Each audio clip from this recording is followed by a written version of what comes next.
राज्यों जिला अधिकारियों संग चर्चा में पीएम मोदी की हिदायत, जरा सी भी लापरवाही से बड़ा खतरा। प्रधानमंत्री नरेंद्र मोदी ने देश भर में कोरोना वायरस प्रबंधन को लेकर 10 राज्यों और जिलों के अधिकारियों संग गुरुवार को चर्चा की और उन्हें हिदायत दी कि जरा सी भी लापरवाही भारी पड़ सकती है। देश भर में कोरोना वायरस महामारी के कम होते मामलों के बीच प्रधानमंत्री नरेंद्र मोदी ने गुरुवार को कई प्रदेशों और जिलों के अधिकारियों संग चर्चा की। इस दौरान पीएम मोदी ने राज्यों को चेतावनी दी कि वे कोरोना वायरस संबंधी उपाय अपनाने में जरा सी भी ढील न दें, क्योंकि पिछले अनुभव ने यह सबक सिखाया है कि छोटे से स्तर पर भी इस महामारी की मौजूदगी बड़ा खतरा बनी रहेगी। पीएम मोदी ने कहा, महामारी जैसी आपदा के सामने सबसे ज्यादा अहमियत हमारी संवेदनशीलता और हमारे हौसले की ही होती है। इसी भावना से आपको जन जन तक पहुंचकर जैसे काम आप कर रहे हैं उन्हें और अधिक ताकत और अधिक पैमाने पर करते ही रहना है। उन्होंने कहा, महामारी जैसी नई चुनौतियों को देखते हुए हमें नए समाधानों की भी आवश्यकता है। इस प्रकार हमें अपने स्थानीय अनुभवों को साझा करना चाहिए और एक राष्ट्र के रूप में मिलकर काम करना चाहिए। राज्य के कई अधिकारियों ने आज भी अपने अनुभव साझा किए हैं। यह जमीनी हालात से लड़ने में काफी मदद करता है। पीएम मोदी बोले, आज परिस्थितियों ने आपको अपनी क्षमताओं की नई तरह से परीक्षा लेने का अवसर दिया है। अपने जिले की छोटी से छोटी दिक्कत को दूर करने के लिए पूरी संवेदनशीलता के साथ लोगों की समस्याओं का समाधान करने के लिए आपकी यही भावना आज काम आ रही है। उन्होंने यह भी कहा, जब तक मौसम से संबंधित है तब तक यह पूरी तरह से संतुलित है। बीते कुछ दिनों में ऐसे अनेक सुझाव मिले हैं। अनेक जिलों में परिस्थिति के अनुसार कई इनोवेटिव तरीकों की भी जानकारी आप लोगों से मिली है। जब फील्ड पर मौजूद लोगों से बातचीत होती है तो ऐसी अभूतपूर्व परिस्थितियों से निपटने में बहुत अधिक मदद मिलती है। पीएम मोदी ने आगे कहा, बीते कुछ समय से देश में एक्टिव केस कम होना शुरू हुए हैं, लेकिन आपने इन 1.5 सालों में ये अनुभव किया है कि जब तक ये संक्रमण माइनर स्केल पर भी मौजूद है तब तक चुनौती बनी रहती है। हमें यह संदेश ग्रामीण भारत में फैलाना चाहिए कि सभी को अपने गांव को कोविड मुक्त रखने की आवश्यकता है। वो बोले, टीकाकरण की रणनीति में भी हर स्तर पर राज्यों और अनेक स्टेकहोल्डर से मिलने वाले सुझावों को शामिल करके आगे बढ़ाया जा रहा है। निकट भविष्य में आपूर्ति सुचारू हो जाएगी, जिससे टीकाकरण की पूरी प्रक्रिया को कारगर बनाने में मदद मिलेगी। पीएम ने कहा, पिछली महामारियां हो या फिर ये समय, हर महामारी ने हमें एक बात सिखाई है। महामारी से डील करने के हमारे तौर तरीकों में निरंतर बदलाव, निरंतर इनोवेशन बहुत जरूरी है। ये वायरस म्यूटेशन में स्वरूप बदलने में माहिर है, तो हमारे तरीके और रणनीति भी डायनामिक होने चाहिए। वैक्सीन को लेकर पीएम ने कहा, एक विषय वैक्सीन वेस्टेज का भी है। एक भी वैक्सीन की वेस्टेज का मतलब है किसी एक जीवन को जरूरी सुरक्षा कवच नहीं दे पाना। इसलिए वैक्सीन वेस्टेज रोकना जरूरी है। गरीबों के बारे में पीएम ने कहा, जीवन बचाने के साथ साथ हमारी प्राथमिकता जीवन को आसान बनाए रखने की भी है। गरीबों के लिए मुफ्त राशन की सुविधा हो, दूसरी आवश्यक सप्लाई हो, कालाबाजारी पर रोक हो, ये सब इस लड़ाई को जीतने के लिए भी जरूरी हैं और आगे बढ़ने के लिए भी आवश्यक है। आगे की तैयारी को लेकर पीएम ने कहा, दूसरी लहर के बीच वायरस म्यूटेशन की वजह से अब युवाओं और बच्चों के लिए ज्यादा चिंता जताई जा रही है। आपने जिस तरह से फील्ड पर काम किया है इसने इस चिंता को गंभीर होने से रोकने मदद तो की है, लेकिन हमें आगे के लिए तैयार रहना ही होगा।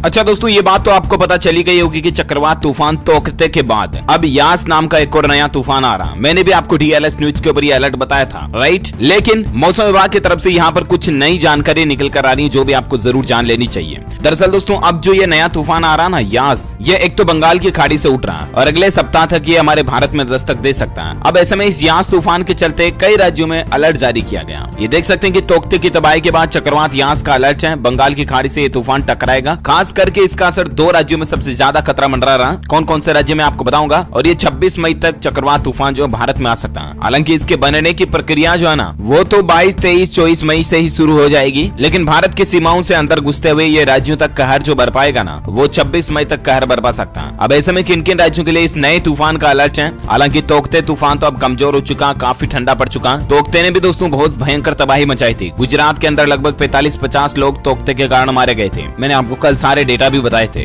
राइट। मतलब क्या बोलूं आपको, हजारों तो पेड़ गिर गए, सैकड़ों बिजली के खंभे गिर गए, हजारों घर तबाह हो गए, लोगों के चद्दर टीन शेड उड़ गए। तो इन सभी नुकसान को देखते हुए कल प्रधानमंत्री नरेंद्र मोदी ने गुजरात का हवाई दौरा करते हुए जायजा भी लिया और 1000 करोड़ रुपए का राहत पैकेज देने का ऐलान भी किया। वहीं सभी राज्यों में जहां जहां भी तूफान से तबाही मची है ना, महाराष्ट्र, राजस्थान, गुजरात, उत्तर प्रदेश वगैरह, जिन भी राज्यों में इस चक्रवात तूफान तोकते की वजह से जिन लोगों की जान चली गई, उनके परिवारों को सरकार ने 2-2 लाख रुपए का देने का ऐलान भी किया है और घायलों के परिवारों को 50-50 हजार रुपए का मुआवजा देने का भी ऐलान किया, राइट। लेकिन अब यहाँ पर ये तो तोकते तो चलो ठीक है, इसकी फिल्म अब खत्म होने वाली है, ठंडा हो गया, तोकते धीरे धीरे नॉर्मल हो गया। अब यहाँ पर जो नया अलर्ट आ रहा है दोस्तों, वो YAAS यास करके एक नया तूफान आ रहा। ये जो एक और चक्रवाती तूफान आ रहा ना, इसको लेकर मौसम विभाग का अनुमान है दोस्तों कि कई राज्यों पर ये असर डाल सकता है। अच्छा, ये जो नया चक्रवाती तूफान है दोस्तों, ये उत्तर अंडमान सागर और बंगाल की पूर्वी मध्य खाड़ी में 22 मई को कम दबाव का क्षेत्र बनने की संभावना के चलते बन सकता है, जो कि एक चक्रवाती तूफान में तब्दील हो सकता है। ये मतलब एक पहले से अनुमान लगाया जा रहा, अलर्ट जारी किया गया, और इसके बाद ये अगर तूफान में बदल जाता है तो इसका नाम रहेगा चक्रवात यास, जो कि 26 से 27 मई को पूर्वी तट पर पहुंचने का अनुमान है। भारतीय मौसम विज्ञान विभाग ने कल इस बात की जानकारी दी है। अब दोस्तों, ये अगर तूफान जो है ना बंगाल की खाड़ी और अंडमान सागर में बनने वाला अगर चक्रवात में बदल जाता है और भारत की सीमाओं में प्रवेश करता है, तो किन किन राज्यों में खतरा मंडरा रहा है, किन किन राज्यों में ये तूफान तबाही मचा सकता है। तो इसको लेकर मौसम विभाग का कहना है कि एक तो पश्चिम बंगाल, उड़ीसा, असम और मेघालय, इन 4 राज्यों में सबसे ज्यादा इस तूफान का प्रभाव हमें देखने को मिल सकता है। बाकी अंडमान निकोबार, कोलकाता, दक्षिण बंगाल, असम, मेघालय, इन जगहों पर भी भारी बारिश होने की संभावना है इस तूफान के चलते, है ना। तो ये मौसम विभाग की तरफ से अलर्ट था जो मैंने आपको बता दिया। उम्मीद आपको जरूर जानकारी मिली होगी। वैसे दोस्तों, आप मुझे नीचे कमेंट्स करके बताइए कि आप कौन से राज्य में रहते हैं, ताकि पर्टिकुलर मैं आपके राज्य के समाचार भी आपके मोबाइल तक पहुंचा दूंगा। और बाकी इस वीडियो को लाइक करना, शेयर भी करना अपने दोस्तों के साथ फेसबुक और व्हाट्सएप पर, और सावधान रहना, है ना। 24, 25, 26 से ऑलरेडी सावधान सतर्क रहना शुरू हो जाना अगर आप भी इन 4-5 राज्यों में रहते हैं जो मैंने आपको बताया था। और हाँ, वीडियो को लाइक और शेयर करना और DLS न्यूज चैनल को सब्सक्राइब करके बेल आइकन जरूर दबा देना, ताकि आपको रोजाना के ताजा अपडेट्स तुरंत आपके मोबाइल पर मिल जाएंगे। ओके, मिलेंगे अगले नेक्स्ट अपडेट में, तब तक के लिए thank you, take care, goodbye, जय हिंद, जय भारत, वंदे मातरम।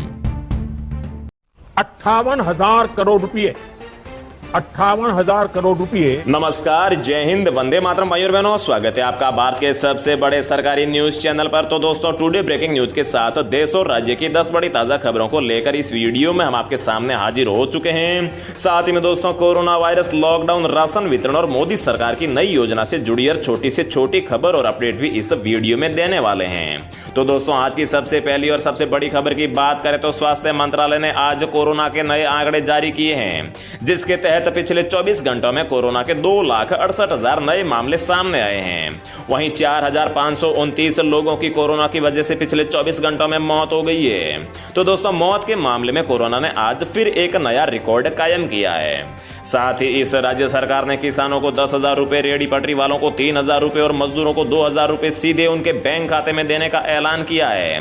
तो दोस्तों, किस किस राज्य के लोगों को यह फायदा मिलेगा वो भी जानेंगे। और 10वीं के छात्रों के लिए भी आज CBSE ने एक बड़ी घोषणा की है। इसके अलावा केंद्र सरकार ने आज किसानों के पक्ष में एक बहुत ही बड़ा और ऐतिहासिक फैसला लिया है, जिससे किसानों को आज से ही ये एक बड़ा फायदा होने वाला है। तो दोस्तों, आखिर में ऐसा कौन सा फैसला लिया गया है, कुछ ही देर में जानने को मिलेगा।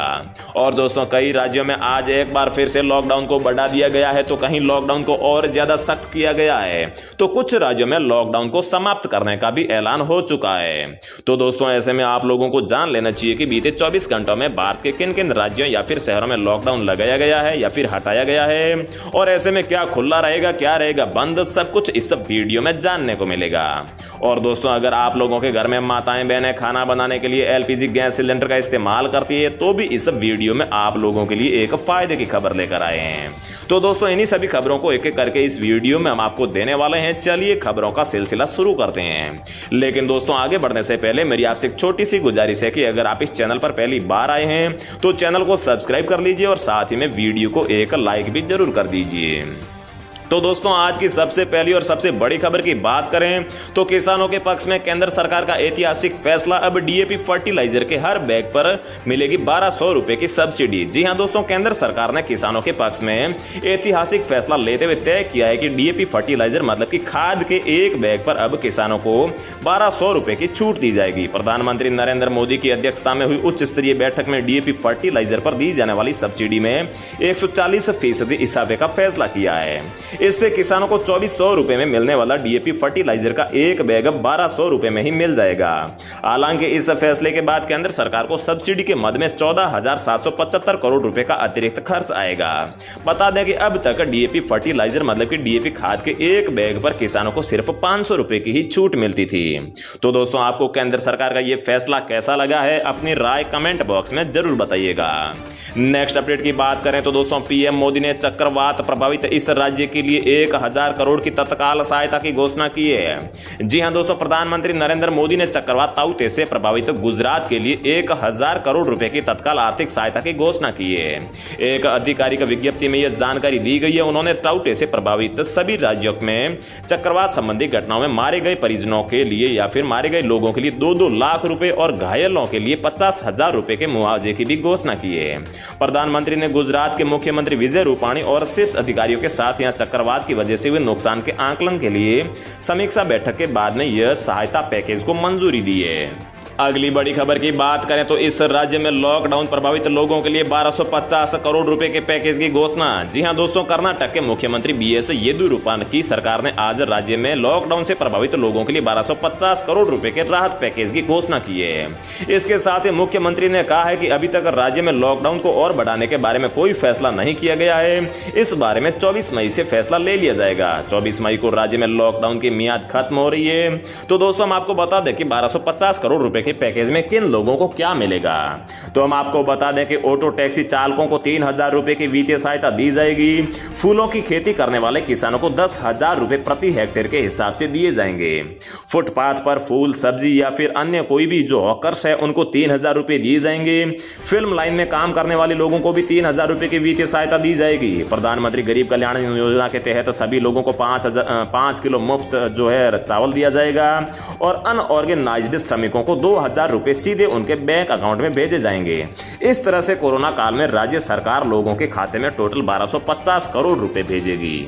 तो दोस्तों, आपको इस राज्य सरकार का ये फैसला कैसा लगा है? साथ ही में क्या आपके राज्य में भी ऐसा यहाँ पर नियम या फिर ऐसी योजना लागू होनी चाहिए या फिर नहीं, जरूर बताएं और आपके राज्य का भी नाम कमेंट बॉक्स में बताना बिल्कुल ना भूलिएगा। नेक्स्ट अपडेट की बात करें तो सीएम अशोक गहलोत का बड़ा फैसला, राजस्थान में महामारी घोषित हुआ ब्लैक फंगस। जी हाँ दोस्तों, गहलोत सरकार ने इसका ऐलान करते हुए कहा है कि ब्लैक फंगस अब खतरनाक रूप लेता जा रहा है और कई राज्यों में तेजी से फैल रहा है, इसलिए इस पर अधिक ध्यान देने की आवश्यकता है। बता दें कि म्यूकोरमाइकोसिस या ब्लैक फंगस एक गंभीर और दुर्लभ फंगल इंफेक्शन है जिसकी वजह से संक्रमित मरीजों की आंखें निकालनी पड़ती है और गर्दन की हड्डी को भी निकालना पड़ता है। इससे मरीजों की मौत हो जाती है। केंद्रीय स्वास्थ्य मंत्री डॉक्टर हर्षवर्धन ने ट्वीट करके बताया है कि आंखों में लालपन या फिर दर्द होने पर, बुखार, खांसी, सिर दर्द, सांस में तकलीफ, साफ साफ दिखाई नहीं देना, उल्टी में खून आना या फिर मानसिक स्थिति में बदलाव ब्लैक फंगस के ही लक्षण हो सकते हैं। एम्स दिल्ली के निदेशक रणदीप गुलेरिया ने कहा है कि कोरोना वायरस से पीड़ित मरीजों पर आमतौर पर 5 से 10 दिन तक स्टेरॉइड की जरूरत पड़ती है। इससे ज्यादा दिनों तक मरीजों को यह दवाएं दी जाए तो ब्लैक फंगस की आशंका बढ़ जाती है। मतलब कि ब्लैक फंगस उन्हीं लोगों को हो रहा है जिन लोगों को कोरोना हुआ था और कोरोना के दौरान जिन लोगों को स्टेरॉइड ज्यादा मात्रा में दी जाती है उन्हें ही यहां पर ब्लैक फंगस का खतरा है। अगली खबर की बात करें तो खेत तालाब योजना में किसानों का ऑनलाइन रजिस्ट्रेशन हुआ शुरू, मिलेंगे ये बड़े लाभ। जी हां दोस्तों, उत्तर प्रदेश के कृषि विभाग की ओर से चलाई जा रही खेत तालाब योजना का लाभ लेने के इच्छुक किसानों का 18 मई से रजिस्ट्रेशन शुरू हो चुका है। किसान अपने खेत पर सरकार से कुल लागत का 50% सरकारी अनुदान लेकर तालाब बनवा सकते हैं। सबसे पहले यह योजना बुंदेलखंड में शुरू की गई थी। मतलब कि अगर आप कोई खेत में तालाब बनवाते हैं जो लगभग 7 लाख में बनता है तो उसकी आधी मतलब कि 3.5 लाख रुपए आपको सरकार सब्सिडी दे देगी। लखनऊ मंडल के कृषि उप निवेशक सीपी श्रीवास्तव ने बताया कि खेत में ऐसे बनाए तालाब में बारिश का पानी एकत्रित होता है, साथ ही जमीन के नीचे से प्राकृतिक पानी के स्रोत भी फूटते हैं। ऐसे तालाब में किसान सिंगाड़ा बो सकते हैं, मछली पालन कर सकते हैं, साथ ही अपने खेतों की सिंचाई भी कर सकते हैं, पशुओं के लिए पानी का इंतजाम भी कर सकते हैं। ऐसे तालाब के चारों ओर वृक्षारोपण भी किया जा सकता है। अगली खबर की बात करें तो इस सरकारी योजना से हर महीने बैंक खाते में आएंगे 5000 रुपए। आज ही करें आवेदन। जी हां दोस्तों, हम सभी अपने परिवार की आजीविका के लिए दिन रात मेहनत करते हैं, लेकिन क्या कभी आपने सोचा है कि जब हम वृद्धावस्था में पहुंच जाएंगे और हमारा शरीर काम करने के काबिल नहीं होगा तब क्या होगा? नौकरी तो होगी नहीं, तब हमें अपने रोजाना के खर्चों के लिए पैसे कहां से मिलेंगे? इसका एक आसान सा रास्ता है सरकार की अटल पेंशन योजना। इस योजना का लाभ भारत का हर वो नागरिक ले सकता है जो इनकम टैक्स नहीं भरता है, मतलब कि जिसकी कमाई इनकम टैक्स टैक्स स्लैब से बाहर है। इससे पहले असंगठित क्षेत्र को पेंशन से जुड़ी किसी स्कीम का लाभ नहीं मिलता था और अटल पेंशन योजना के तहत निवेश करने पर आपको रिटायर होने के बाद हर महीने पेंशन मिलती है। आप जितनी जल्दी अटल पेंशन योजना से जुड़ेंगे उतना ही अधिक आपको फायदा होगा। अगर कोई व्यक्ति 18 साल की उम्र में अटल पेंशन योजना से जुड़ता है तो उसे हर महीने 210 रुपए का निवेश करना होगा और रिटायर होने के बाद में 60 साल की उम्र से आपको हर महीने 5,000 रुपए मासिक पेंशन मिलेगी। इस योजना के तहत आवेदन करने के लिए आप पोस्ट ऑफिस या फिर बैंक में जाकर खाता खुलवा सकते हैं। अगली खबर की बात करें तो जवान लड़के लड़कियों के लिए या फिर बॉयफ्रेंड गर्लफ्रेंड के लिए आज एक नया नियम आया है। लिव इन रिलेशनशिप नैतिक सामाजिक रूप से अस्वीकार्य, पंजाब हाई कोर्ट ने दिया है आदेश। जी हां दोस्तों, पंजाब और हरियाणा उच्च न्यायालय ने सुरक्षा की मांग करने वाले एक प्रेमी जोड़े द्वारा दायर याचिका को खारिज करते हुए कहा है कि लिव इन रिलेशनशिप नैतिक और सामाजिक रूप से अस्वीकार्य है। याचिकाकर्ता गुलजा कुमारी और साथ ही गुरविंदर सिंह ने याचिका में कहा है कि वे एक साथ रह रहे हैं और जल्दी शादी करना चाहते हैं। उन्होंने कुमारी के माता पिता से अपनी जान को खतरा होने की आशंका जताई थी। न्यायमूर्ति एच.एस. मदान ने अपने 11 मई के आदेश में कहा है कि वास्तव में याचिकाकर्ता याचिका दायर करने के आड़ में अपने लिव इन रिलेशनशिप पर अनुमोदन की मुहर की मांग कर रहे हैं, जो नैतिक और असामाजिक रूप से स्वीकार्य नहीं है। याचिका में कोई सुरक्षा आदेश पारित नहीं किया जा सकता, तदनुसार जो है याचिका उसे खारिज कर दी गई है। कहने का मतलब यह है कि दोस्तों, लिव इन रिलेशनशिप को भारत में यहाँ पर कोई भी स्थान नहीं दिया गया है। इसे यहाँ पर समाज में और साथ ही में कानून में भी अस्वीकार्य कहा गया है। अगली खबर की बात करें तो दोस्तों, खेत तालाब योजना में किसानों का ऑनलाइन रजिस्ट्रेशन हुआ शुरू, मिलेंगे ये बड़े लाभ। जी हां दोस्तों, उत्तर प्रदेश के कृषि विभाग की ओर से चलाई जा रही खेत तालाब योजना का लाभ लेने के इच्छुक किसानों का 18 मई से रजिस्ट्रेशन शुरू हो चुका है। किसान अपने खेत पर सरकार से कुल लागत का 50% सरकारी अनुदान लेकर तालाब बनवा सकते हैं। इससे पहले ये योजना बुंदेलखंड में शुरुआत की गई थी। तो दोस्तों, हम आपको बता दें कि अगर आप अपने खेत में तालाब बनवाना चाहते हैं जिसकी लागत 10 लाख रुपए है, तो उसका जो 5 लाख रुपए है, मतलब कि 50% है, वो आपको सरकार देगी। लखनऊ मंडल के कृषि उप निवेशक श्री पी श्रीवास्तव ने बताया है कि खेत में बने ऐसे तालाब में बारिश का पानी एकत्रित होता है, साथ ही जमीन के नीचे से पानी के प्राकृतिक स्रोत भी फूटते हैं। ऐसे तालाब में किसान सिंगाड़ा बो सकते हैं, मछली पालन भी कर सकते हैं, साथ ही अपने खेत की सिंचाई भी कर सकते हैं, पशुओं के लिए पानी का इंतजाम भी कर सकते हैं। ऐसे तालाब के चारों ओर वृक्षारोपण भी किया जा सकता है। तो दोस्तों, उत्तर प्रदेश के लोग इस योजना का तहत आवेदन करके फायदा ले सकते हैं। तो दोस्तों, रोजाना ऐसी खबरें पाते रहने के लिए चैनल को सब्सक्राइब करके बेल आइकन प्रेस कर लीजिए। जय हिंद, वंदे मातरम। आज रात 12 बजे से पूरे देश में, ध्यान से सुनिए, पूरे देश में। हेलो दोस्तों, नमस्कार। स्वागत है आप सभी का दिन भर के ताज़ा तरीन खबरों को लेकर। दोस्तों, देश भर की पूरी खबर को लेकर हम आपके सामने हाजिर हो चुके हैं। पूरी देश की खबर यहाँ पे हम आपको बताएंगे। आरबीआई ने एक और बैंक पर लगाया जुर्माना, क्या है पूरी खबर, इसका ग्राहकों पर क्या होगा असर, हम आपको बताएंगे। इसके साथ साथ दोस्तों, टैक्स पेयर्स के लिए बहुत ही काम की खबर आ रही है। इसके साथ साथ दोस्तों, भारत में कोरोना वैक्सीन की डोज में गैप बढ़ा है, क्या है पूरी खबर, हम आपको बताएंगे। तो चलिए शुरू करते हैं सभी खबरों को विस्तार से। तो सबसे पहले मैं आपको बता दूं, जो आपकी सबसे महत्वपूर्ण खबर है वह है पूरे पिछले 24 घंटे में कोरोना के आंकड़ों को लेकर। तो दोस्तों, मैं आपको बता दूं, पिछले 24 घंटे में 2.67 लाख नए केस आए हैं। लेकिन अगर हम बात करते हैं इसमें मौत के आंकड़े को, तो 4,529 मरीजों ने अपनी जान भी गंवाई है। उसके साथ साथ दोस्तों, मैं आपको बता दूं, भारत में कोरोना वैक्सीन की डोज में गैप बढ़ा। आइए जानते हैं दूसरे देशों में वैक्सीन के क्या हैं नियम। तो भारत में लोगों को सबसे ज़्यादा कोविशील्ड वैक्सीन की डोज लग रही है। पहले लोग खुश थे कि 1 महीने से 2 महीने में उन्हें कोरोना वैक्सीन की दोनों डोज लग जाएंगी। अब केंद्र सरकार ने 2 डोज के बीच समय को बढ़ा दिया, इसे 12 से 16 हफ्ते कर दिया। लोगों की समझ में नहीं आ रहा कि अब वो क्या करे, क्या इतना अंतर सही है, क्या इससे लोगों को फायदा होगा, क्या बाकी देशों में भी ऐसा ही हाल है। तो आइए जानते हैं कि किस देश में किस वैक्सीन के डोज के बीच कितना अंतर है। तो दोस्तों, मैं आपको बता दूं, कोविशील्ड की अगर बात करते हैं तो भारत में केंद्र सरकार ने कोविशील्ड के 2 डोज के बीच के अंतर को बढ़ाकर 12 से 16 हफ्ते कर दिया, यानी 3 से 4 महीने। वहीं आपको मैं बता दूं, अगर बात करते हैं कि यूके की, तो यूके में कोविशील्ड वैक्सीन की डोज में अंतर बढ़ाया गया है। तो आप जानकर हैरान होंगे कि ब्रिटेन पिछले साल दिसंबर में ही इस वैक्सीन की डोज के बीच गैप बढ़ाकर 12 हफ्ते कर दिया था।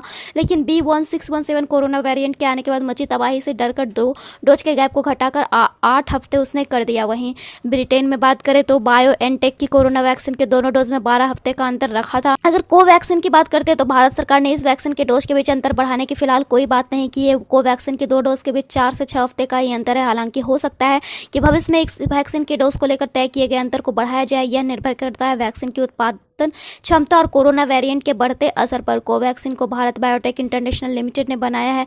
स्पुतनिक 5 की बात करें तो रूस से आई कोरोना वैक्सीन स्पुतनिक 5 वैक्सीन को बनाने वाली संस्था गामेलिया रिसर्च सेंटर ने कहा है कि फिलहाल स्पुतनिक वैक्सीन के 2 डोज के बीच 3 हफ्ते का गैप है। वहीं दोस्तों मैं आपको बता दूं अगली जो खबर आ रही है वह आ रही है आरबीआई की ओर से। रिजर्व बैंक ऑफ इंडिया ने एक और सहकारी बैंक पर जुर्माना लगाया है। आरबीआई ने महाराष्ट्र के प्रियदर्शनी महिला नगरी सहकारी बैंक पर 1 लाख रुपए का जुर्माना लगाया। रिजर्व बैंक ने यह जुर्माना सुपरवाइजरी एक्शन फ्रेमवर्क के तहत जारी किए गए कुछ निर्देशों का पालन नहीं करने की वजह से लगाया है। अगर बात करते हैं इसका ग्राहकों पर असर के, तो मैं आपको बता दूं रिजर्व बैंक की इस कार्रवाई का इसके ग्राहकों पर कोई असर पड़ेगा, तो इसका जवाब है नहीं। इस फैसले से बैंक के ग्राहकों पर किसी तरह का कोई असर नहीं होगा। आरबीआई ने ग्राहकों को मिलने वाली सुविधा पर किसी तरह की रोक नहीं लगाई है। वही दोस्तों मैं आपको बता दूं टैक्स पेयर्स के लिए ध्यान देने वाली खबर है। कोरोना महामारी की दूसरी लहर को देखते हुए इनकम टैक्स डिपार्टमेंट ने हाल ही में टैक्स पेयर को राहत पहुंचाने के लिए कुछ टाइमलाइन को आगे बढ़ा दिया था। टैक्स पेयर और टैक्स सलाहकारों की अपील के बाद central board of direct taxes ने पिछली बार कई डेडलाइंस को 30 अप्रैल 2021 तक बढ़ा दिया गया था। वहीं दोस्तों मैं आपको बता दूं अगली जो खबर आ रही है वह आ रही है बड़ी खबर है रेमडेसिविर को कोरोना मरीजों के इलाज से हटाने पर हो रहा है विचार, क्योंकि यह असरदार नहीं है। जी हां दोस्तों, देश में कोरोना वायरस महामारी की दूसरी लहर का अभी थमा नहीं है। कुछ दिनों से कोरोना के नए केस लगातार कम हो रहे हैं। इसके बावजूद बीमारी से मरने वालों का आंकड़ा कम होने का नाम नहीं ले रहा है, जिसे लेकर रेमडेसिविर को कोरोना मरीजों के इलाज से हटाने पर विचार किया जा रहा है, क्योंकि यह असरदार होने की बात नहीं की जा रही। इसमें असरदार होने के कोई सबूत नहीं मिले हैं। तो फिलहाल इस वीडियो में इतना ही। ऐसे ही खबरों के लिए बने रहिए हमारे इस वीडियो के साथ। Bye and thanks for watching this video. जब जरूरी हो तभी बाहर निकले, कोविड अनुशासन का पूरा पालन करें।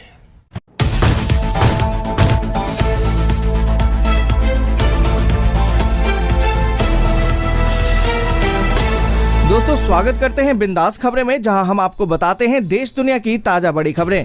दोस्तों जहां देश में कोरोना की दूसरी लहर ने कहर मचा रखा है, वहीं इसको देखते हुए कुछ राज्यों ने तो लॉकडाउन लगा दिया है और कुछ राज्यों में कर्फ्यू और कहीं पर तो धारा 144 लगा दिया गया है। इसको लेकर कल प्रधानमंत्री नरेंद्र मोदी जी ने भी कुछ बड़े ऐलान और बड़ी घोषणाएं की हैं। इसलिए आप सभी से हाथ जोड़कर निवेदन है कि इस वीडियो को पूरा और अंत तक जरूर देखें। तो आइए आपको बताते हैं देश दुनिया की बड़ी खबरें सिर्फ 10 मिनट में। और इसी के साथ दोस्तों आज की पहली बड़ी खबर की गहलोत सरकार ने 21 जून तक के लिए बढ़ा दी है धारा 144। सार्वजनिक जगहों पर अब लोगों के इकट्ठा होने पर रोक। दोस्तों यहाँ पर आपको बता दें कि कोरोना को देखते हुए राजस्थान में पाबंदियां आगे भी जारी रहेंगी। मुख्यमंत्री अशोक गहलोत ने बुधवार को सभी जिलों में धारा 144 की अवधि अब 21 जून तक के लिए बढ़ाने का फैसला किया है। इसके बाद गृह विभाग ने इसके लिए अधिसूचना भी जारी कर दी है और ये अवधि 21 मई को खत्म हो रही थी। दोस्तों यहाँ पर आपको बता दें कि धारा 144 लागू होने के बाद 5 या इससे ज्यादा लोगों के इकट्ठा होने पर रोक होती है। और इसी के साथ दोस्तों अगली बड़ी खबर की कर्नाटक सरकार ने किया 1250 करोड़ रुपए के राहत पैकेज का ऐलान। दोस्तों यहाँ पर आपको बता दें कि कोविड-19 की दूसरी लहर से जूझ रहे कर्नाटक के लिए राज्य की येदियुरप्पा सरकार ने सहायता पैकेज का ऐलान कर दिया है। येदियुरप्पा सरकार ने कर्नाटक के लिए 1250 करोड़ रुपए के राहत पैकेज की घोषणा कर दी है। मंत्रिमंडल की बैठक के बाद कर्नाटक के सीएम बीएस येदियुरप्पा ने अलग अलग तबके के लिए सहायता पैकेज का ऐलान किया। दोस्तों यहाँ पर आपको बता दें कि ऑटो टैक्सी चालकों को 3000 रूपए की वित्तीय सहायता दी जाएगी, जबकि फूल की खेती करने वालों को भी 10,000 प्रति हेक्टेयर की मदद की जाएगी। वहीं फुटपाथ पर फूल और सब्जी बेचने वाले हॉकर्स को 3000 रूपए की मदद दी जाएगी। फिल्म लाइन वर्कर्स को भी 3000 रूपए की मदद दी जाएगी। प्रधानमंत्री गरीब कल्याण अन्न योजना के तहत सभी को 5 किलो चावल दिया जाएगा। अनऑर्गेनाइज्ड लेबर को भी 2000 रूपए की मदद दी जाएगी और सभी को सीधे बैंक अकाउंट में पैसे भेजे जाएंगे। और इसी के साथ दोस्तों अगली बड़ी खबर की सीबीएसई ने जारी किए निर्देश, 10वीं बोर्ड का रिजल्ट अब जुलाई में होगा घोषित। दोस्तों यहाँ पर आपको बता दें कि कोरोना महामारी के बढ़ते संक्रमण की वजह से central board of secondary education यानी कि सीबीएसई ने 10वीं बोर्ड की परीक्षा को पहले ही रद्द कर दिया है। अब इस बीच 10वीं के रिजल्ट की घोषणा जुलाई में जारी करने के निर्देश दिए गए हैं। और इसी के साथ दोस्तों अगली बड़ी खबर की सीएम शिवराज का ऐलान, 31 मई तक कर्फ्यू का सख्ती से हो पालन, जून में धीरे धीरे अनलॉक होगा एमपी। दोस्तों यहाँ पर आपको बता दें कि कोरोना कर्फ्यू को लेकर सीएम शिवराज सिंह चौहान ने एक बड़ा ऐलान कर दिया है। उन्होंने राज्य भर में कोरोना कर्फ्यू बढ़ाकर 31 मई कर दिया है। आपको बता दें कि सीएम शिवराज सिंह चौहान ने कहा कि प्रदेश भर में 31 मई तक कोरोना कर्फ्यू का कड़ाई से पालन किया जाएगा। अभी कोरोना गया नहीं है, इसे गंभीरता से लेना चाहिए। इसके बाद धीरे धीरे जून में कोरोना कर्फ्यू में छूट दी जाएगी। उन्होंने ये घोषणा उज्जैन संभाग में जिला विकास खंड तथा ग्राम स्तरीय क्राइसिस मैनेजमेंट ग्रुप को संबोधित करते हुए लिया। आपको बता दें कि इस मौके पर उन्होंने सभी अधिकारियों कर्मचारियों के प्रयासों की तारीफ भी की है। कहा है कि प्रशासन बधाई का पात्र है, जिसने दिन रात मेहनत करके कोरोना को हराया है। और इसी के साथ दोस्तों अगली बड़ी खबर की राशन कार्ड के बिना भी फ्री में मिलेगा अनाज। सरकार ने दी लोगों को राहत, जानिए कैसे ले सकते हैं इसका लाभ। दोस्तों यहाँ पर आपको बता दें कि कोरोना काल में गरीबों को खाने पीने की समस्या न हो, इसके लिए केंद्र सरकार ने प्रधानमंत्री गरीब कल्याण अन्न योजना के तहत मई और जून में राशन कार्ड धारकों को मुफ्त में राशन देने का ऐलान किया था। इसी के तर्ज पर अब दिल्ली और यूपी सरकार ने भी एक घोषणा कर दी है, जिसके तहत बिना राशन कार्ड वाले लोग भी अब फ्री में अनाज का लाभ ले सकेंगे। इसके लिए उन्हें अपने नजदीकी राशन केंद्र विक्रेता से संपर्क करना होगा। यहाँ पर दोस्तों आपको बता दें कि मुख्यमंत्री अरविंद केजरीवाल ने मंगलवार को लोगों को राहत देते हुए ऐलान किया कि राजधानी में अब बिना राशन कार्ड वाले लोग भी राशन की दुकानों से मुफ्त में राशन ले सकेंगे। और इसी के साथ दोस्तों अगली बड़ी खबर की सुधर रहे हैं दिल्ली के हालात। 46 दिन बाद दिल्ली में कोरोना के नए मामले 4000 से भी कम। दोस्तों यहाँ पर आपको बता दें कि राष्ट्रीय राजधानी में एक दिन में कोविड-19 के 3846 नए मामले सामने आए, जो 5 अप्रैल के बाद सबसे कम दैनिक मामले हैं। आपको बता दें कि दिल्ली सरकार द्वारा जारी किए गए एक स्वास्थ्य बुलेटिन के अनुसार इस अवधि में संक्रमण से 235 और लोगों की मौत हो गई है। वहीं संक्रमण दर भी गिरावट के साथ 5.78% हो गई है। दोस्तों आगे बढ़े उससे पहले एक छोटी सी रिक्वेस्ट है, इस वीडियो को लाइक और दोस्तों के साथ शेयर करना बिल्कुल भी ना भूलें। अगर अभी तक आपने चैनल को सब्सक्राइब नहीं किया है तो सब्सक्राइब जल्दी से कर लें। और इसी के साथ दोस्तों अगली बड़ी खबर कि अब कोविड-19 से ठीक होने के 3 महीने बाद लगेगी वैक्सीन, सरकार का फैसला। दोस्तों यहाँ पर आपको बता दें कि केंद्रीय स्वास्थ्य मंत्रालय ने कोविड-19 टीकाकरण पर नई सिफारिशों को स्वीकार कर लिया है। दोस्तों आपको बता दें कि national expert group on vaccine administration for कोविड-19 द्वारा की गई नई सिफारिशों के अनुसार कोरोना वायरस से क्लिनिकल रिकवरी के बाद ही टीकाकरण को 3 महीने के लिए टाल दिया जाए। अब इन सिफारिशों को मंजूरी दे दी गई है। इसके बाद कोरोना से ठीक होने वाले सभी लोगों को वैक्सीन अब 3 महीने के बाद ही लग सकेगी। और इसी के साथ दोस्तों अगली बड़ी खबर की कोरोना की तीसरी लहर से निपटेगी दिल्ली सरकार, बच्चों के लिए बनेगा अब स्पेशल टास्क फोर्स। दोस्तों यहाँ पर आपको बता दें कि मुख्यमंत्री अरविंद केजरीवाल ने अधिकारियों को आग्रह किया है कि अगर कोरोना की तीसरी लहर आती है तो उससे लड़ने के लिए हमें पहले से ही तैयार रहना चाहिए। तीसरी लहर में बच्चों को बचाने के लिए विशेष टास्क फोर्स का गठन किया जाएगा। अस्पतालों में बेड्स, ऑक्सीजन और दवाओं का पहले से ही प्रबंध करने के लिए अधिकारियों की एक कमेटी बनेगी। यहाँ पर दोस्तों आपको बता दें कि अस्पतालों में ऑक्सीजन की आपूर्ति और उसकी उपलब्धता को लेकर प्राथमिकता के आधार पर काम होगा। मुख्यमंत्री ने निर्देश दिया है कि दिल्ली में लगाए जा रहे सभी ऑक्सीजन के प्लांट्स को समय से पूरा किया जाए, साथ ही भंडारण की व्यवस्था भी सुनिश्चित की जाए। और इसी के साथ दोस्तों अगली बड़ी खबर की खुशखबरी, रोज कमाने वाले परिवारों को अब हर महीने मिलेगा 1000 रूपए भरण पोषण भत्ता। दोस्तों यहाँ पर आपको बता दें कि उत्तर प्रदेश में कोविड-19 से उत्पन्न परिस्थितियों के मद्देनजर राज्य सरकार ने रोज कमाकर खाने वालों को प्रति परिवार 1000 रूपए प्रति माह दिए जाने का निर्णय लिया है। राजस्व विभाग के अनुसार कोरोना के चलते गरीब और जरूरतमंदों को तत्काल राहत पहुंचाने के उद्देश्य से सभी राशन कार्ड धारकों को 3 महीने का राशन भी निःशुल्क उपलब्ध कराया जाएगा। प्रति माह उपलब्ध कराई जाने वाली धनराशि निःशुल्क राशन के अतिरिक्त होगी। और इसी के साथ दोस्तों अगली बड़ी खबर की बॉम्बे हाई कोर्ट ने कहा कि घर घर वैक्सीनेशन कार्यक्रम शुरू करे बीएमसी, केंद्र की हरी झंडी की जरूरत नहीं। दोस्तों यहाँ पर आपको बता दें कि कोरोना की दूसरी लहर के बीच अब मुंबई में कोरोना वैक्सीनेशन को लेकर एक नई पहल की शुरुआत हो रही है। आपको बता दें कि बॉम्बे हाई कोर्ट ने कहा है कि अगर संभव हो तो बीएमसी घर घर जाकर वृद्ध और दिव्यांग लोगों को वैक्सीन दे। इसके लिए केंद्र सरकार की हरी झंडी की आवश्यकता नहीं है। जस्टिस दीपांकर गुप्ता और जस्टिस जीएस कुलकर्णी की पीठ ने कहा कि अगर केंद्र सरकार ने इसकी मंजूरी नहीं भी दी है तो भी बीएमसी इसे शुरू कर सकता है। और इसी के साथ दोस्तों अगली बड़ी खबर की राजस्थान सरकार ने ब्लैक फंगस को घोषित कर दिया महामारी, राज्य में तेजी से बढ़ रहे केस। दोस्तों यहाँ पर आपको बता दें कि राजस्थान सरकार ने कोरोना वायरस संक्रमण से ठीक होने वाले मरीजों में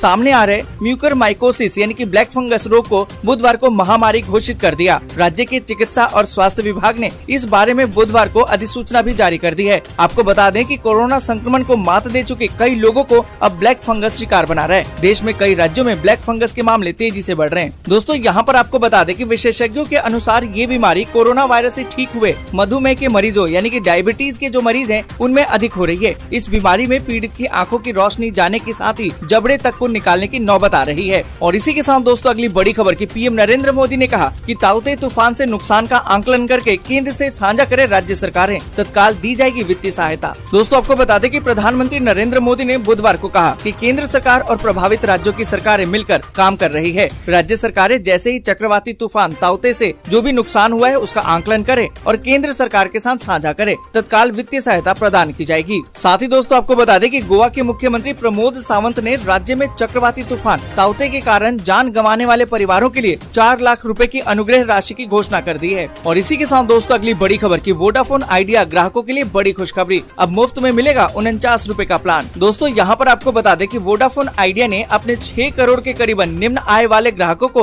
49 रूपए का मुफ्त प्लान देने की घोषणा कर दी है। महामारी के दौरान अपने ग्राहकों को कंपनी के साथ जोड़े रखने के लिए इस एक बारगी की सुविधा का प्लान का ऐलान किया गया है। कंपनी ने एक बयान में इसकी जानकारी देते हुए कहा कि इस समूह के ग्राहक यदि अपने मोबाइल सेवा के लिए 79 रूपए मूल्य का प्लान खरीदते हैं तो उन्हें इस पर करीबन दुगना लाभ होगा। दोस्तों, आज के लिए बस यहीं तक। वीडियो आपको अच्छी लगी हो तो लाइक और शेयर जरूर कर दें। अगर अभी तक आपने चैनल को सब्सक्राइब नहीं किया है तो सब्सक्राइब जल्दी से कर लें।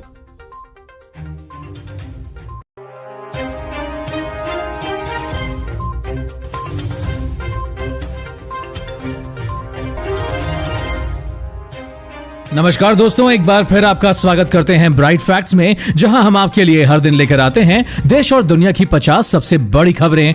दोस्तों, आज देश से बहुत बड़ी बड़ी खबरें निकल कर आ रही हैं जो आपके लिए जानना बेहद जरूरी है। तो इस वीडियो को शुरू से लेकर आखिर तक जरूर देखिएगा। तो आइए बिना देरी शुरू करते हैं आज की खबरों का सिलसिला और जानते हैं देश की 50 बड़ी खबरें सिर्फ 10 मिनट में।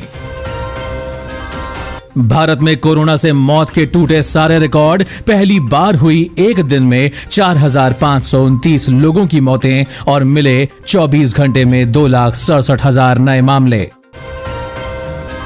गुजरात में कल ताउते तूफान ने मचाई तबाही। 16,000 से ज्यादा घर हुए तबाह। 45 से ज्यादा लोगों की हुई मौत।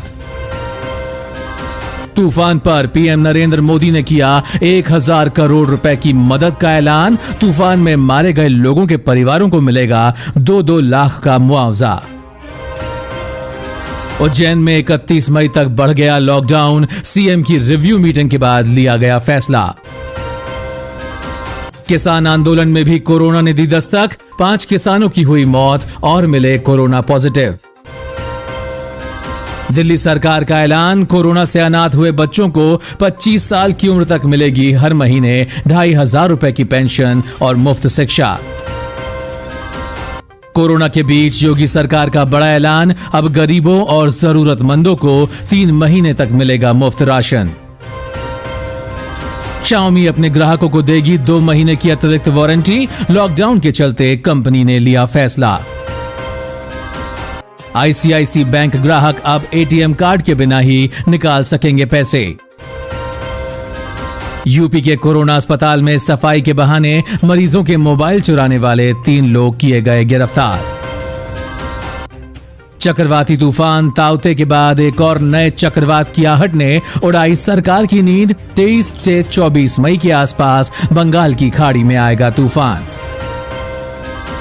कल दिल्ली, राजस्थान, उत्तर प्रदेश और मध्य प्रदेश में दिखा ताउते तूफान का असर, हुई जमकर बारिश। तेजी से पिघल रहा है बर्फ का पहाड़। पूरे विश्व में तबाही की आशंका। कुछ सालों में बांग्लादेश, मालदीव के डूबने का पैदा हुआ खतरा। गाजियाबाद में युवक की पीट कर हत्या। 4 बच्चों की मां से था प्रेम प्रसंग। कोरोना के बाद अब राजस्थान में ब्लैक फंगस की गई महामारी घोषित, मिले 100 से ज्यादा मामले। राम रहीम ने सरकार से की अपील, कहा 21 दिन के लिए जेल से आना चाहता है बाहर। पाकिस्तान के नए राष्ट्रीय सुरक्षा सलाहकार के रूप में मोइद यूसुफ को किया गया नियुक्त। कोरोना के खिलाफ लड़ाई में आगे आया इसरो, बनाया स्वदेशी ऑक्सीजन कंसंट्रेटर। चीन से दोस्ती बढ़ा रहा ईरान, 25 साल के लिए किया $400 अरब का महासमझौता। लॉन्च हुआ जबरदस्त फीचर्स वाला लैपटॉप इंटेल अवीटा, कीमत 18,000 से भी कम।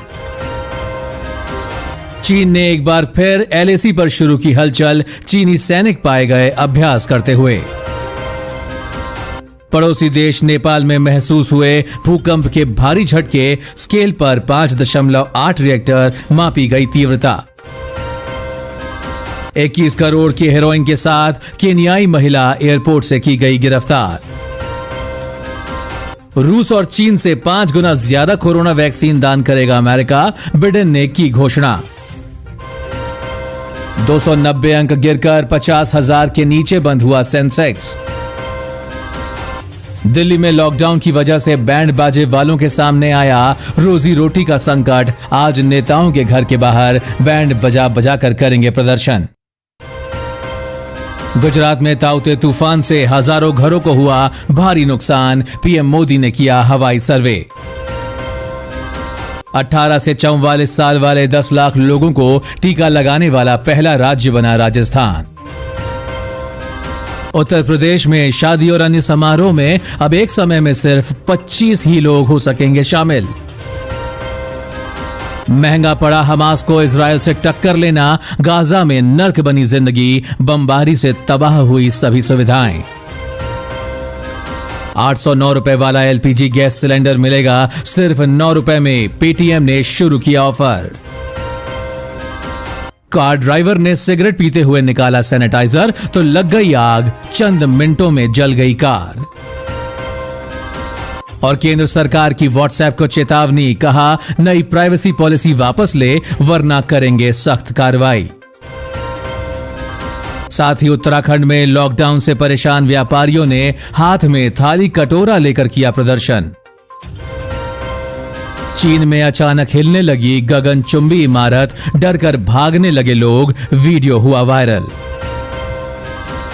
भगौड़े विजय माल्या को बड़ा झटका, लंदन हाई कोर्ट ने याचिका खारिज, कर्ज वसूली के लिए जल्द लाया जाएगा भारत। और घर में हुआ झगड़ा, हाई टेंशन पर चढ़ गया युवक, किया जमकर हंगामा। इसी के साथ अब जानते हैं दोस्तों देश के कुछ बड़े राज्यों के कोरोना के हालात। तमिलनाडु में बीते 24 घंटे में कोरोना के 33,059 नए मामले आए सामने, 364 मरीजों की गई जान। हरियाणा में बीते 24 घंटे में कोरोना के 7,774 नए केस, 124 मरीजों की हुई मौत। झारखंड में बीते 24 घंटे में 2,925 नए पॉजिटिव केस आए, 63 मरीजों की मौत। दिल्ली में आज कोरोना के 3,846 नए केस, 235 मरीजों की हुई मौत। मध्य प्रदेश में मिले 5,412 कोरोना के नए मरीज, हुई 77 लोगों की मौत। गुजरात में मिले कोरोना के 7,135 नए मामले और 81 लोगों की गई जान। उत्तर प्रदेश में कोरोना के पिछले 24 घंटे में 7,336 नए मामले आए सामने, रिकवरी रेट पहुंचा 91.4% पर। और महाराष्ट्र में मिले कोरोना के 26,616 नए मामले और हुई 516 लोगों की मौत। बिहार में कोरोना संक्रमण दर में आई और गिरावट, एक दिन में मिले 6,286 नए मामले। और पिछले 24 घंटे में छत्तीसगढ़ में मिले कोरोना के 7,594 नए मामले, 172 मरीजों की हुई मौत। साथ ही राजस्थान में कोरोना के 11,597 नए केसेस आए सामने, 157 लोगों की हुई मौत। उत्तराखंड में 24 घंटे में मिले 3,719 नए संक्रमित, 223 लोगों की हुई मौत।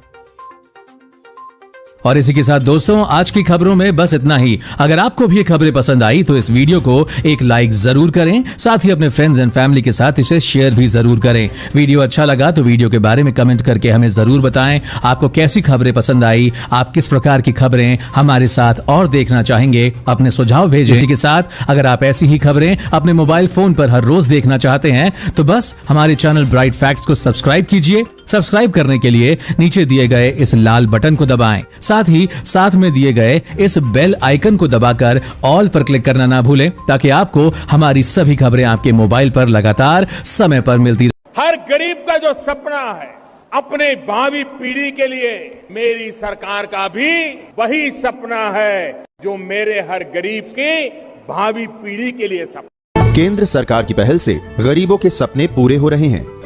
केंद्र सरकार का प्रयास है कि प्रधानमंत्री आवास योजना के तहत हर गरीब को छत मिले ताकि कोई भी बेघर न रहे।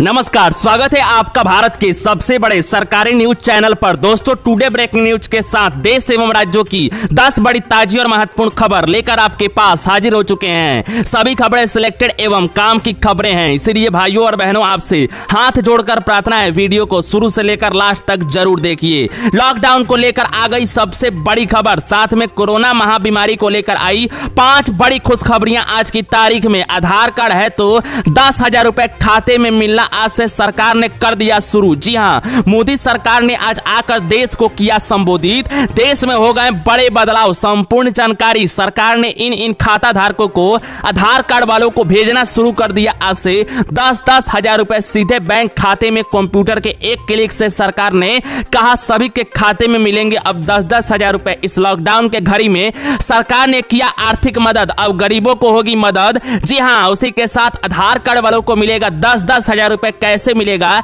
संपूर्ण जानकारी आ चुकी है। तो अगर आपके भी पास आधार कार्ड है खुद का, तो आप नीचे कमेंट बॉक्स में जरूर बताएं कि हमारे पास आधार कार्ड है। आपको हम पूरी जानकारी बताते हैं थोड़ी देरों में, ताकि आपके खाते में भी 10 हजार रुपए इस लॉकडाउन में सरकार की तरफ से निकलकर आ सके। साथ में बेरोजगार छात्र और गरीबों भाई बहनों के लिए खुशखबरी। अब लॉकडाउन में ऐसा पहली बार हुआ है कि इन 5 विभागों में निकली है बम्पर भर्तियां। जी हां, बता दें, बिना परीक्षा बिना इंटरव्यू सीधे मेरिट के आधार पर हो रही है यह सरकारी नौकरी में बहाली। ऐसे करे आवेदन, मिलेगी सरकारी नौकरी। पुलिस विभाग, आंगनबाड़ी कार्यकर्ता, आंगनबाड़ी सहायिका, चपरासी और उसी के साथ डाक विभाग में निकली है इन स्थानों पर बम्पर भर्तियां। ऐसे करें आवेदन। बिजली बिल कनेक्शन धारकों के लिए बड़ी खबर। जी हां, बता दें, इस वक्त की अच्छी खबर निकल कर आ रही है, क्योंकि बिजली बिल कनेक्शन धारक अगर आप सभी हैं तो आप लोगों के लिए अच्छी खबर निकल कर आ चुकी है कि इस राज्य की सरकार ने 1 साल की बिजली बिल माफ करने के लिए किया है ऐलान। तो अगर आप सभी इस राज्य के किसी भी नागरिक हैं, कोई भी राज्य के, तो आप इस समाचार को जरूर सुने।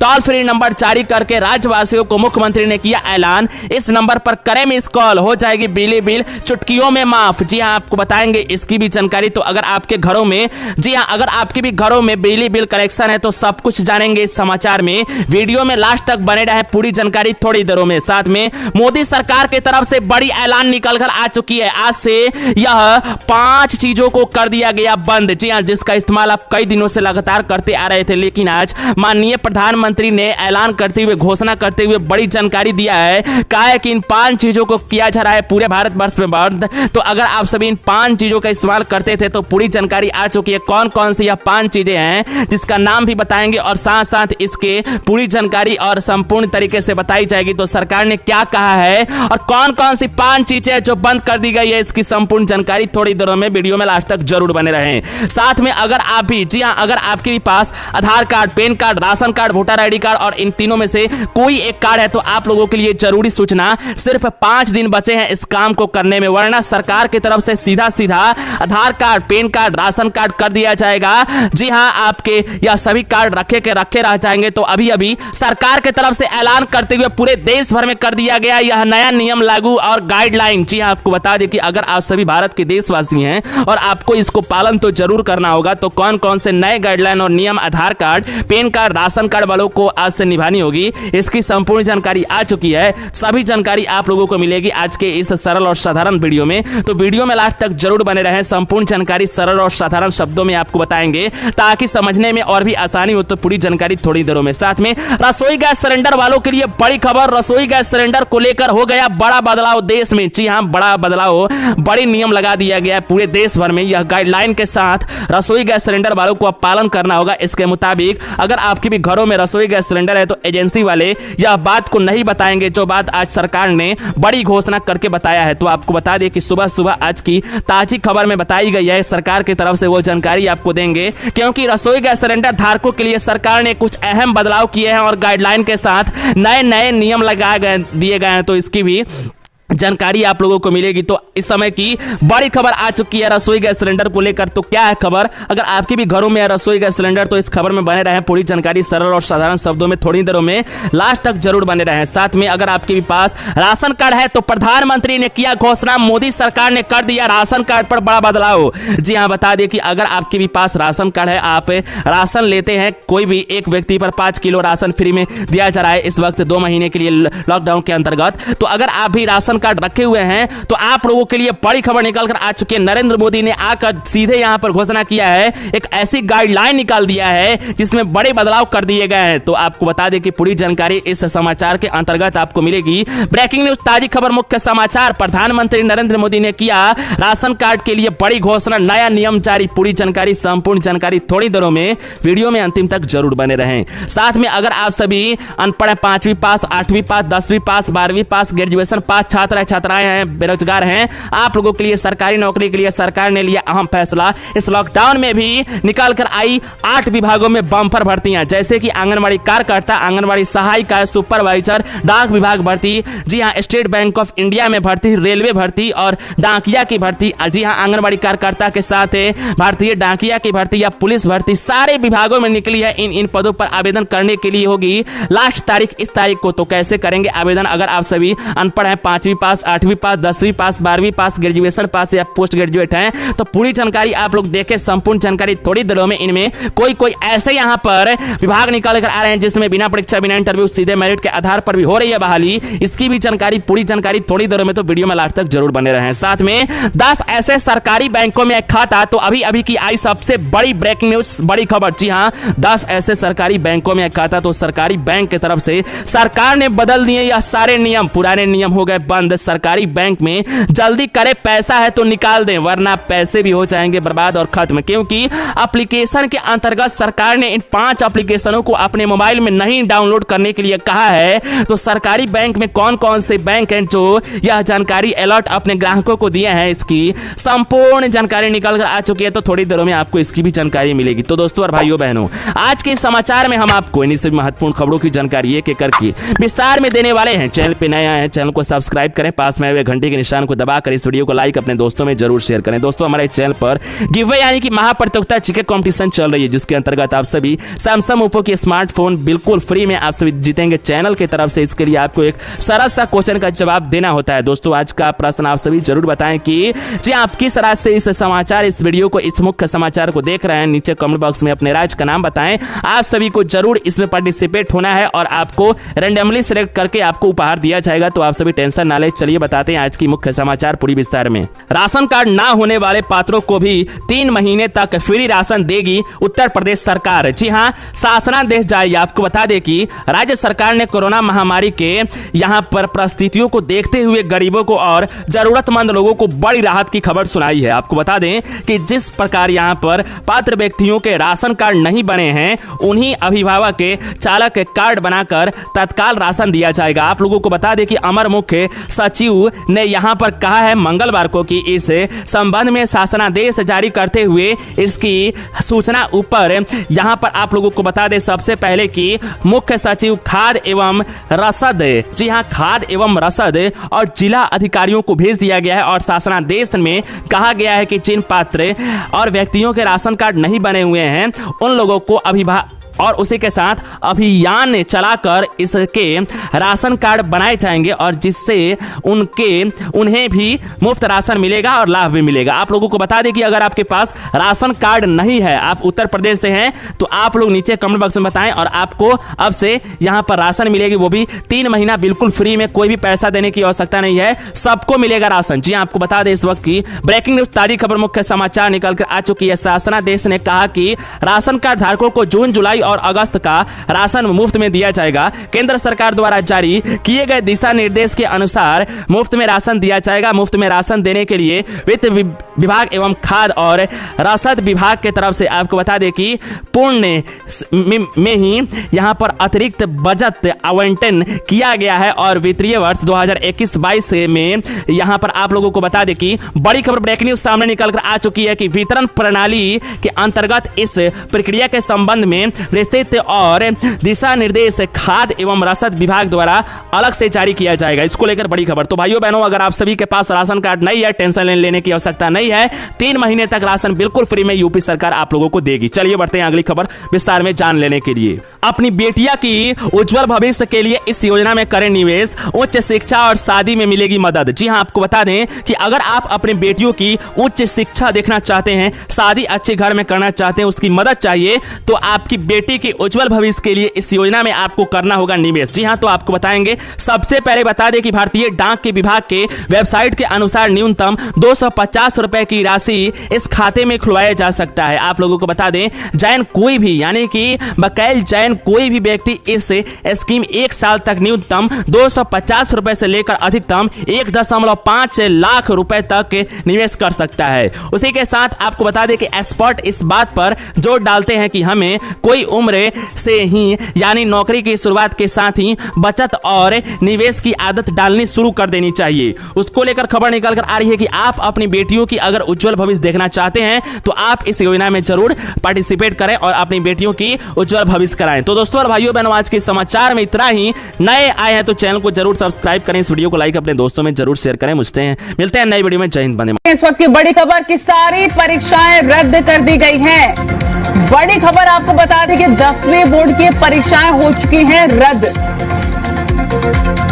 कोरोना का खतरा लगातार मंडराता हुआ नजर आ रहा है और एहतियातन के तौर पर कई बड़े कदम उठाए जा रहे हैं।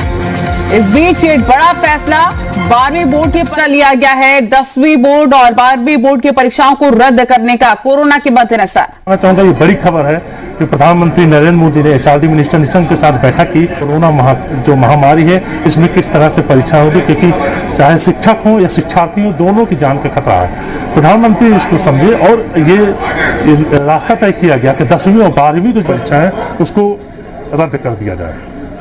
निश्चित तौर पर एक कई बड़े फैसले लिए जा रहे हैं और स्टूडेंट्स के लिहाज से बहुत ज्यादा इंपॉर्टेंट भी हो जाए।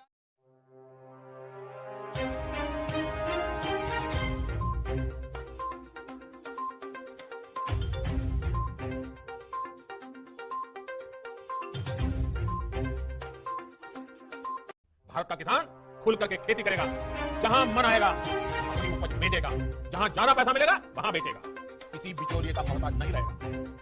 नमस्कार, जय हिंद, वंदे मातरम सभी किसान भाइयों का। जी हां सभी किसान भाइयों, आपको बता दें कि आप सभी किसान भाइयों के लिए एक बड़ी खुशखबरी निकल के आ चुकी है, क्योंकि हमारे देश के प्रधानमंत्री जी ने खुद लाइव आकर एक बड़ा ऐलान कर दिया है उन सभी किसान भाइयों के लिए। जी हां, उन सभी किसान भाई जो भी किसान भाई 8वीं किस्त का इंतजार कर रहे थे, उन सभी किसान भाइयों के लिए एक बड़ी खुशखबरी निकल के आ चुकी है, क्योंकि सभी किसान भाइयों के खाते में पीएम किसान सम्मान निधि 2,000 रुपए की राशि जाना शुरू हो चुका है। तो दोस्तों अभी तक आप सभी किसान भाइयों के खाते में 2,000 रुपए की राशि नहीं आई है, तो आपको यह पैसा कैसे मिलेगा और अब कौन सा काम करना होगा, इसी के बारे में आज की इस वीडियो में हम आप सभी किसान भाइयों को बताने वाले हैं। वही साथ में उन सभी किसान भाइयों को बता दें कि जिनका नाम पीएम किसान सम्मान निधि में रजिस्टर हो चुका है, दोस्तों बता दें कि 4 लाख से अधिक किसानों का नाम लिस्ट से हटा दिया गया है। तो दोस्तों आपका भी नाम कहीं इस लिस्ट में तो नहीं है, इसके बारे में आज के इस वीडियो में बताएंगे और साथ में बताएंगे कि अगर आपके खाते में 8वीं किस्त आ चुकी है तो आप कैसे चेक कर सकते हैं, इसकी भी संपूर्ण जानकारी देंगे। तो आप लोग इस वीडियो में बिना काटे भगाए अंत तक जरूर बने रहेगा। उन सभी किसान भाइयों को बता दें कि बजट 2021 में एक नई घोषणा निकल के आ चुकी है। जी हाँ दोस्तों, बता दें कि बजट में जी हाँ मोदी सरकार ने कहा डाला है कि उन सभी किसान भाइयों को खाद का भी पैसा दिया जाएगा। तो यह खाद का पैसा आप सभी किसान भाइयों को कब से मिलने वाला है, इसके लिए आपको कौन कौन से डॉक्यूमेंट जमा करना होगा, इसकी हम संपूर्ण जानकारी देंगे। तो आप लोग इस वीडियो में बिना काटे भगाए अंत तक जरूर बने रहिएगा। वही साथ में उन सभी किसान भाइयों को बता दें कि 4 लाख से अधिक किसान भाइयों का नाम लिस्ट से हटा दिया गया है।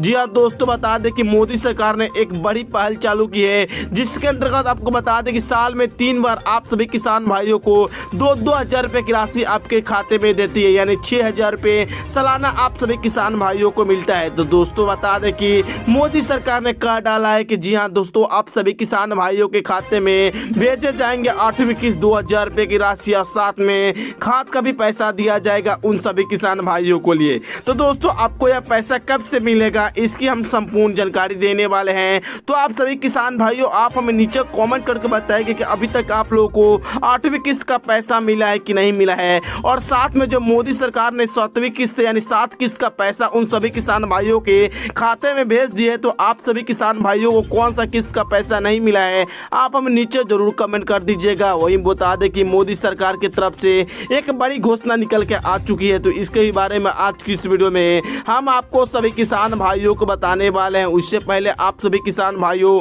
आप हमें नीचे कमेंट करके बताएं कि आप किस गाँव या राज्य से इस वीडियो को देख रहे हैं और अभी तक आप सभी को पैसा मिला है कि नहीं, कॉमेंट जरूर कर दीजिएगा। उससे पहले अभी तक आप सभी किसान भाई इस वीडियो को लाइक नहीं किया है तो वीडियो को जरूर लाइक कर दीजिएगा। चैनल को सब्सक्राइब नहीं किया है तो लाल बटन में चैनल को आप जरूर सब्सक्राइब करके बगल में एक बेल वाला घंटा होगा उसे दबाकर आप लोग ऑन जरूर कर लीजिएगा, ताकि सरकार की तरफ से पीएम किसान सम्मान निधि योजना की तरफ से जो भी खबर जुड़ी निकल कर आती है, सरकारी न्यूज निकल कर आता है, आपको हम संपूर्ण जानकारी देते हैं। वही दोस्तों बता दें कि जी हाँ दोस्तों बता दें कि 1 अप्रैल से 31 अप्रैल तक मोदी सरकार आप सभी किसान भाइयों को इस साल की पहली किस्त यानी 8वीं किस्त देने वाली है। और साथ में दोस्तों बता दें कि 1 अगस्त से लेकर 30 नवंबर तक मोदी सरकार दूसरी किस्त देती है। और साथ में बता दें कि 1 दिसंबर से लेकर 31 मार्च के बीच यानी तीसरी किस्त आप सभी किसान भाइयों को इस साल की मिलने वाली है। तो दोस्तों अगर आप भी लेना चाहते हैं और अभी तक आप लोगों ने पीएम किसान सम्मान निधि योजना अप्लाई नहीं किया है और आप अगर अपना लिस्ट में नाम चेक करना चाहते हैं कि आपका लिस्ट में नाम कटा है कि नहीं कटा है और अभी तक आप सभी को पैसा आया है कि नहीं, तो दोस्तों बता दें कि पीएम किसान सम्मान निधि योजना के आप वेबसाइट पर जाकर जी हाँ pmkisan.gov.in पर जाकर चेक कर सकते हैं कि आपके खाते में जी हाँ पैसे आए हैं कि नहीं आए हैं। तो दोस्तों वेबसाइट पर जाकर फार्मर जी हाँ कॉर्नर पर आप जाकर चेक कर सकते हैं। दोस्तों बता दें कि जी हाँ दोस्तों बता दें अगर आपकी जमीन जी हाँ और आपका भी लिस्ट में नाम जुड़वाना चाहते हैं, मोदी सरकार की तरफ से पैसा लेना चाहते हैं, तो आप सभी किसान भाइयों बता दें कि मेरे यूट्यूब चैनल के माध्यम से 25,000 से अधिक लोग इस योजना का लाभ ले चुके हैं। तो दोस्तों अगर आप भी लेना चाहते हैं मोदी सरकार की तरफ से, तो दोस्तों अगर आपके मोबाइल में व्हाट्सएप या फेसबुक हुआ तो आप लोग इस वीडियो को शेयर कर दीजिएगा 10 लोग के पास। जैसे ही 10 लोग के पास शेयर करते मेरे कंप्यूटर सिम का जैसे आपका शुभ नाम अंकित हो जाएगा। जी हाँ नमस्कार दोस्तों, स्वागत है आपका दिन भर की बड़ी खबरों में। जी हाँ दोस्तों, बड़ी खबर है पंजाब से। पंजाब में गहराया सियासी संकट, कांग्रेस पार्टी के नेताओं के खिलाफ एक्शन से गिरे मुख्यमंत्री कैप्टन अमरिंदर सिंह। मुख्यमंत्री के खिलाफ हुई बगावत है। तो वहीं पर अगली बड़ी खबर में हम आपको बताएंगे कि कोरोना महामारी के बीच एक्शन में मोदी सरकार, ऑक्सीजन सिलेंडर की कालाबाजारी करने वालों के ऊपर एक्शन है। दिल्ली, उत्तर प्रदेश और हरियाणा समेत कई जगह ताबड़तोड़ गिरफ्तारियां। तो वहीं पर अगली बड़ी खबर में हम आपको बताएंगे कि टोल किट मामला भारतीय जनता पार्टी को पड़ा भारी। टोल किट केस में संबित पात्रा व भारतीय जनता पार्टी के उपाध्यक्ष रमन सिंह के खिलाफ छत्तीसगढ़ में दर्ज हुआ मुकदमा, एनएसयूआई ने की थी शिकायत। तो वहीं पर अगली बड़ी खबर में हम आपको बताएंगे कि कांग्रेस पार्टी के नेताओं ने टोल किट मामले में लताड़ा स्मृति ईरानी को। कांग्रेस पार्टी के नेता ने स्मृति ईरानी को बताया स्टूपिड आंटी। स्मृति ईरानी ने राहुल गांधी से कहा कि इन्हें कुछ सिखाओ ताकि कांग्रेस पार्टी प्रगति कर पाए। तो वहीं पर अगली बड़ी खबर में हम आपको बताएंगे कि बिहार सरकार की कोरोना प्रबंधन की खुली पहल है। कोरोना संकट नहीं मिली ऑक्सीजन, उत्तर दरभंगा के अस्पताल में तड़प तड़प कर महिला ने तोड़ा दम। वीडियो सोशल मीडिया के ऊपर हुआ वायरल। बिहार की भाजपा गठबंधन सरकार की खुली पहल है। तो वहीं पर अगली बड़ी खबर में हम आपको बताएंगे कि भारतीय जनता पार्टी के राज्यसभा सांसद व बिहार के पूर्व उप मुख्यमंत्री सुशील मोदी ने याद दिलाई लालू यादव की बेटी मीसा भारती को एमबीबीएस की डिग्री। तो भड़क गई लालू की बेटी, सुशील मोदी को बताया लूचा व नीच इंसान। जी हाँ दोस्तों, एक एक करके आपको सभी खबरें विस्तार से बताएंगे। उससे पहले दोस्तों अगर आप भी चाहते हैं कि देश भर के अंदर ईवीएम मशीन के ऊपर प्रतिबंध लगे और देश भर के अंदर पंचायत चुनाव से लेकर विधानसभा चुनाव और लोकसभा चुनाव बैलेट पेपर से हो, तो आप इस वीडियो को लाइक करें और कमेंट बॉक्स में ईवीएम बैन लिखकर अपना बहुमूल्य समर्थन जरूर दें ताकि देश भर के अंदर ईवीएम के ऊपर पूर्णतः प्रतिबंध लगाया जा सके। आज की पहली बड़ी खबर है पंजाब से। जी हां दोस्तों, पंजाब में गहराया सियासी संकट, कांग्रेस पार्टी के नेताओं के खिलाफ एक्शन से गिरे मुख्यमंत्री कैप्टन अमरिंदर सिंह। मुख्यमंत्री अमरिंदर सिंह के खिलाफ पंजाब में हुई बगावत है। जी हां दोस्तों, आपको बता दें कि पंजाब में कांग्रेस पार्टी के बीच जारी कलह लगातार बढ़ती जा रही है। चंडीगढ़ में पंजाब के कैबिनेट मंत्री चरणजीत सिंह चन्नी के आवास पर 5 मंत्रियों व 7 विधायकों और 1 राज्यसभा सांसद प्रताप सिंह बाजवा ने एक सीक्रेट मीटिंग की है। इस दौरान पूरी स्थिति को लेकर चर्चा की गई है कि पंजाब में मुख्यमंत्री कैप्टन अमरिंदर सिंह को कैसे हटाया जाए। इस मीटिंग को गुप्त रखने की कोशिश की गई, लेकिन मीडिया को जानकारी मिल गई कि पंजाब कांग्रेस पार्टी के नेताओं के नाराजगी के चलते एक गुप्त मीटिंग चल रही है और जिसके जिसके अंदर ये डिस्कस किया जा रहा है कि पंजाब के मुख्यमंत्री को कैसे हटाया जाए। आपको बता दें दोस्तों कि चरणजीत सिंह चन्नी वही मंत्री है जिसके ऊपर 2 साल पहले एक IAS अफसर ने मीटू के आरोप लगाए थे और किसी तरह से चन्नी अपनी कुर्सी बचा सके थे, परंतु हाल ही के अंदर पंजाब महिला आयोग ने इस पूरे मामले को फिर से खोलने की तैयारी कर ली है। 2 साल पुराने मामले को लेकर पंजाब के मुख्यमंत्री कैप्टन अमरिंदर सिंह और उनकी सरकार से जवाब तलब किया है। इसी वजह से माना जा रहा है कि कैबिनेट मंत्री चरणजीत सिंह चन्नी के घर पर यह मीटिंग हुई और इस दौरान इस मीटिंग के अंदर पंजाब कांग्रेस पार्टी के कई विधायक और एक राज्यसभा सांसद शामिल हुए थे। आपको बता दें दोस्तों कि पंजाब कांग्रेस पार्टी 4 भागों के अंदर विभाजित हो गई है।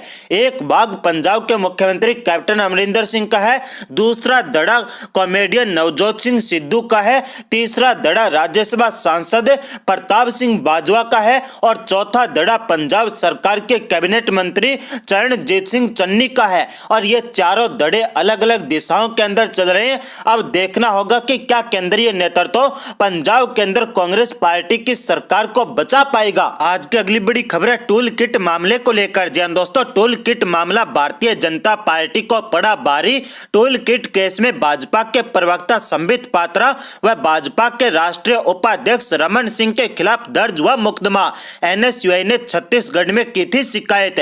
जी हां दोस्तों, आपको बता दें कि टूल किट मामले में भारतीय जनता पार्टी के आरोपों पर पलटवार करते हुए कांग्रेस पार्टी ने छत्तीसगढ़ के पूर्व मुख्यमंत्री रमन सिंह और भाजपा के राष्ट्रीय प्रवक्ता संबित पात्रा के खिलाफ FIR दर्ज कराई है। यह FIR रायपुर के सिविल पुलिस थाने के अंदर छत्तीसगढ़ में NSUI के प्रदेश अध्यक्ष आकाश शर्मा ने कराई है। दरअसल कोरोना संकट के बीच राजनीतिक दलों में जुबानी जंग छिड़ी हुई है।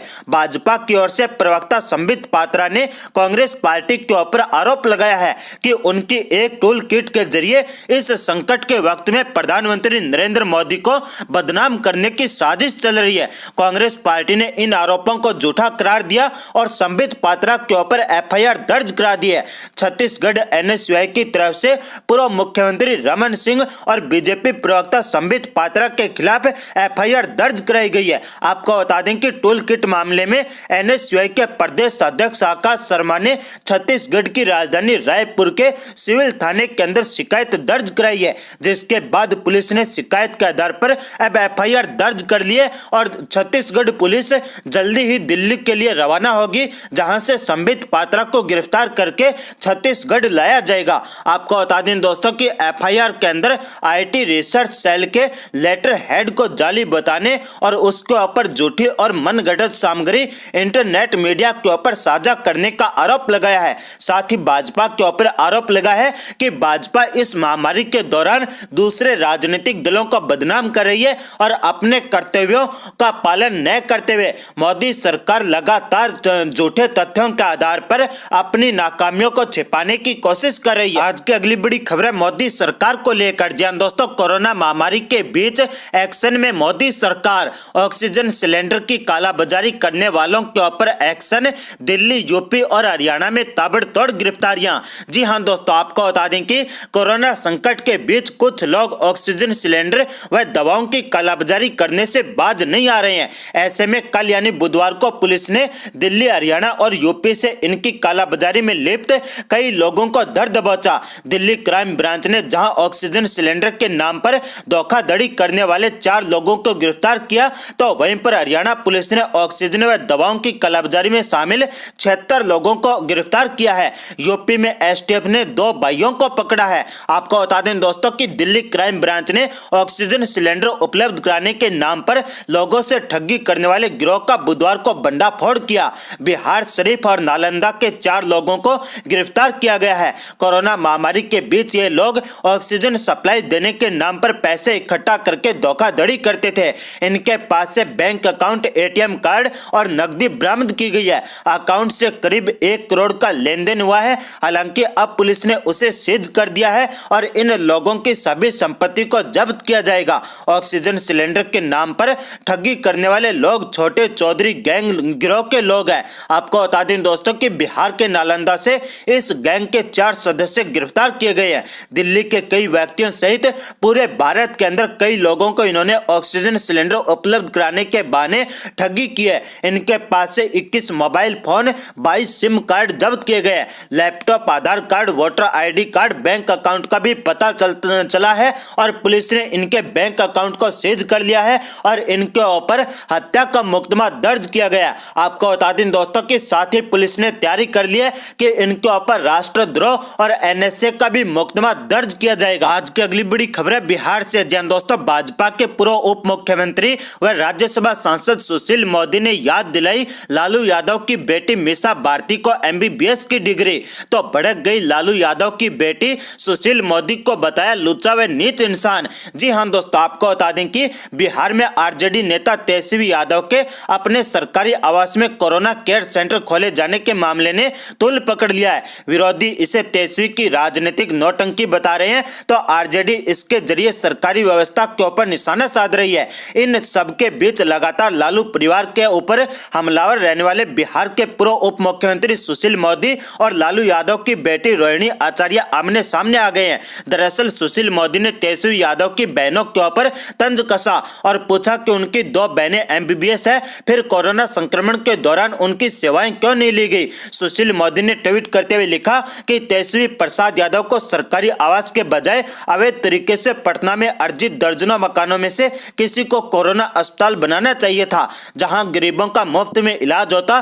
कांति देवी ने मंत्री बनने के बदले जो 2 मंजिला भवन तेजस्वी यादव को गिफ्ट किया था, उसमें या राबड़ी देवी के पास जो 10 फ्लैट बचे हैं उनके अंदर अस्पताल क्यों नहीं बनाया गया। आपको बता दें दोस्तों कि इतने नहीं, सुशील मोदी ने तेजस्वी यादव की बहनों के ऊपर भी तंज कसा और मोदी ने लिखा कि तेजस्वी यादव के परिवार में 2 बहनें MBBS डॉक्टर है और कोरोना संक्रमण के दौर में वे सेवाएं क्यों नहीं ली गई। यदि राजद नेतृत्व में गरीबों की सेवा करने के लिए तत्परता और गंभीरता होती तो अस्पताल शुरू करने से पहले सरकार से अनुमति ली जाती और उसके मानकों का पालन किया जाता। आपको बता दें दोस्तों कि इसके जवाब में सुशील मोदी के ट्वीट में आग बबूला हुई तेजस्वी यादव की बहन रोहिणी आचार्य ने सुशील मोदी को लुच्चा बताते हुए उनकी बहनों के ऊपर कटाक्ष किया। रोहिणी आचार्य ने सुशील मोदी को मुंह तोड़ने की धमकी देते हुए लिखा कि ई हाफ पैंट मोदी अपनी सर्जन चोरनी या कान कटनी चावल लूटनी बहन के जैसा समझा है तेजस्वी की बहनों को। लुच्चा कहीं का अब हमारे नाम पे राजनीति चमकाना अपना मुंह तुड़वाएगा। जय हिंद दोस्तों, आप देख रहे हैं ताजा न्यूज। बात करते हैं अब तक की बड़ी खबरों की। 57 इस्लामिक देशों वाले OIC की आपात बैठक, ईरान के कहने पर एकजुट हुए मुस्लिम देश, इजरायल को दी गई चेतावनी। जी हां, फिलिस्तीन के खिलाफ इजरायल के आक्रामक तेवर के बाद मुस्लिम देशों के संगठन ने इमरजेंसी बैठक बुलाई। 57 मुस्लिम देशों के विदेश मंत्री इस बैठक में शामिल हुए। बैठक में यरूशलेम में अल अक्सा मस्जिद में हुई हिंसा और फिलिस्तीन में इजरायली आक्रामकता को लेकर चर्चा हुई। इजरायल की घेराबंदी का प्लान, सऊदी अरब और तुर्की जैसे देशों के बयान बेहद तलख रहे हैं। सऊदी अरब ने दुनिया के देशों से अपील की है कि वो जल्द इजरायल की कार्रवाई पर रोक लगाएं। वहीं तुर्की ने बैठक में इजरायल का समर्थन करने वालों पर जमकर निशाना साधा। तुर्की के राष्ट्रपति ने पहले भी रूस के राष्ट्रपति पुतिन से इजरायल के खिलाफ कार्रवाई की मांग की थी। साफ तौर पर इस बैठक में इजरायल को घेरने का प्लान बनाया गया। इजरायल पर दबाव डालने की कोशिश हुई। दरअसल 57 मुस्लिम देशों के संगठन ऑर्गेनाइजेशन ऑफ इस्लामिक कॉर्पोरेशन यानी OIC इजरायल को घेरने के लिए उतावला हो रहा है। इजरायल के खिलाफ मुस्लिम देशों ने अंतर्राष्ट्रीय समर्थन जुटाने की कोशिश भी तेज कर दी है। इसके लिए तुर्की और सऊदी अरब जैसे मुल्कों ने तमाम मुस्लिम देशों से एकजुटता की अपील भी की। इस बैठक में पाकिस्तान, अफगानिस्तान, बांग्लादेश, सऊदी अरब, मिस्र, इंडोनेशिया, ईरान, इराक, तुर्की, मलेशिया और UAE जैसे देश शामिल रहे। लेकिन बड़ा सवाल यह है कि इन बैठकों से इजरायल हमास में जारी जंग पर कोई असर पड़ेगा। इजरायल के इतिहास को देखते हुए ये साफ समझा जा सकता है कि जो देश अकेले दम पर पूरे अरब देशों से लड़ने का मादा रखता हो, उन्हें हराने की ताकत रखता हो, उसके सामने हमास जैसे आतंकी संगठन कितनी देर टिक सकते हैं। इजरायल की मुश्किल यह है कि हमास रिहायशी इलाकों में ऑपरेट करता है और वो आम लोगों की आड़ में छुपकर हमले करता है। आमने सामने की लड़ाई की हिम्मत नहीं है, इसीलिए वो गुरिल्ला वॉरफेयर के जरिए इजरायल को परेशान कर रहा है। इजरायल नहीं चाहता कि इस युद्ध में फिलिस्तीन के आम नागरिकों को ज्यादा नुकसान पहुंचे, इसीलिए रिहायशी इलाकों के बीच भी वो टारगेटेड अटैक कर रहा है। सिर्फ उन ठिकानों को बर्बाद कर रहा है जिसके बारे में उसे पुख्ता जानकारी है कि उसमें हमास का ठिकाना है। आपको बता दें कि इस समय दुनिया 2 हिस्सों में बढ़ती हुई दिखाई दे रही है। एक तरफ वो मुल्क हैं जो इजरायल के साथ खड़े हैं, तो दूसरी तरफ वो देश हैं जो कहने को तो इजरायल के खिलाफ हैं और फिलिस्तीन का समर्थन कर रहे हैं, लेकिन उनका मकसद कुछ और है। ऐसे ही दो मुल्क हैं चीन और अमेरिका, जो दरअसल इजराइल के बहाने एक दूसरे के खिलाफ घेराबंदी का प्लान तैयार कर रहे हैं। इजराइल और फिलिस्तीनियों के टकराव पर चीन और अमेरिका में लड़ाई शुरू हो गई है। ताजा रिपोर्ट की माने तो चीन ने अमेरिका पर मुसलमानों की पीड़ा को नजरअंदाज करने का आरोप लगाया है। चीन के विदेश मंत्रालय की प्रवक्ता ने बोला है कि अमेरिका ने संयुक्त राष्ट्र सुरक्षा परिषद में इजराइल और फिलिस्तीन के युद्ध पर होने वाली चर्चा में अड़चन पैदा की, जबकि वो खुद को मुस्लिमों का शुभचिंतक होने का दावा करता रहता है। अमेरिका संयुक्त राष्ट्र में इजराइल के लिए कूटनीतिक ढाल बनकर सामने आ गया है और अमेरिका ने इजराइल द्वारा फिलिस्तीन पर हवाई हमलों को सही बताया है और जो बैठक 14 मई शुक्रवार को होनी थी उसे अमेरिका ने जानबूझकर टाल दिया है। जाहिर है कि जंग भले ही इजराइल और फिलिस्तीन के बीच छिड़ी हो, लेकिन इस जंग के बहाने एक बार फिर शीत युद्ध चीन और अमेरिका के बीच छिड़ चुका है। जैसे कि इजराइल और हमास की लड़ाई में पूरी दुनिया दो हिस्सों में बंट गई है, इससे तीसरे विश्व युद्ध जैसे हालात बनते नजर आ रहे हैं। इजराइल ने साफ कर दिया है कि वो इस लड़ाई को अंजाम तक पहुंचाकर ही दम लेगा और फिलिस्तीन हमास को इस दुनिया से ही मिटा देगा, जिन्होंने इजराइल पर 3000 से भी ज्यादा रॉकेट मारे हैं। जिहादी आतंकी संगठन से किसी समझौते की गुंजाइश नहीं है। बीते करीब हफ्ते भर से इजराइल और हमास के बीच जंग चल रही है। हमास की इतनी ताकत नहीं है कि वो इस जंग को लंबे समय तक खींच सके। इजराइल की ताकत के आगे हमास अपने बूते तो नहीं टिक सकता, इसलिए फिलिस्तीन और आतंकी हमास को हमारे पड़ोसी मुस्लिम देश हथियार और रॉकेट दे रहे हैं। इसलिए फिलिस्तीन इजराइल पर लगातार रॉकेट से हमले करने में लगा हुआ है। अगर आपको भी लगता है कि इजराइल सही कर रहा है और आप भी इजराइल का समर्थन करते हैं तो इस वीडियो को लाइक और शेयर जरूर करें, साथ ही कमेंट करके हमें अपनी राय जरूर दें। बात करते हैं अगली बड़ी खबर की। उत्तर प्रदेश में गंगा नदी में लगातार मिल रहे शवों ने यूपी सरकार को सवालों के घेरे में लाकर खड़ा कर दिया है। ऐसे में सरकार ने एक बड़ा फैसला लिया है। यूपी सरकार अब देश के निराश्रित और अति निर्धनों को शव की अंत्येष्टि के लिए 5000 रुपए की आर्थिक मदद देगी। सरकार ने यह फैसला नदियों में मिल रहे शवों के बाद लिया है। अगर कोई व्यक्ति अंतिम संस्कार करने में सक्षम नहीं है तो ग्राम प्रधान फौरन 5000 रुपए की पीड़ित परिवार को मदद करेगा। अगर किसी का शव नदियों में प्रवाहित किया गया तो उसकी जिम्मेदारी ग्राम प्रधान की होगी। प्रदेश में कोरोना के केसों में कमी आने लगी है। पूरे राज्य में लॉकडाउन लगने के बाद से ही ऐसा देखने को मिला है। रविवार को जारी स्वास्थ्य विभाग के आंकड़ों के मुताबिक 24 घंटे में कोरोना के पूरे राज्य में 10,682 नए केस मिले हैं। वहीं 311 संक्रमितों की मौत हो गई है। इसी के साथ ही राज्य में कोरोना से ठीक होने वालों के केसों की संख्या में भी बढ़ोतरी देखी जा रही है। एक दिन में 24,837 मरीज ठीक होकर घर लौट गए हैं। प्रदेश में अब 1,63,000 एक्टिव केस हैं। बात करते हैं अगली बड़ी खबर की। बॉलीवुड एक्टर शत्रुघ्न सिन्हा ने दिल्ली के मुख्यमंत्री अरविंद केजरीवाल को लेकर एक ट्वीट किया है। इस ट्वीट में उन्होंने अरविंद केजरीवाल पर तंज कसा है। उन्होंने लोगों से गुजारिश की है कि वो इसे सिर्फ मजाक के तौर पर लें। इसके बावजूद शत्रुघ्न सिन्हा का ट्वीट सोशल मीडिया पर वायरल हो गया है। उन्होंने अपने ट्वीट में लिखा है कि पूरे सम्मान के साथ हमारे मित्र जन नेता यानी कि दिल्ली के मुख्यमंत्री अरविंद केजरीवाल इसे मजाक के तौर पर ही लें। एक चीज नोटिस किया है क्या, जब से कोरोना आया है केजरीवाल झूठ मूठ का भी नहीं खांस रहा है। सोशल मीडिया पर शत्रुघ्न सिन्हा की इस ट्वीट पर मिली जुली प्रतिक्रियाएं मिल रही हैं। कुछ लोग इस ट्वीट पर मजाक कर रहे हैं तो कुछ शत्रुघ्न सिन्हा को जमकर खरी खोटी सुना रहे हैं। बात करते हैं अगली बड़ी खबर की।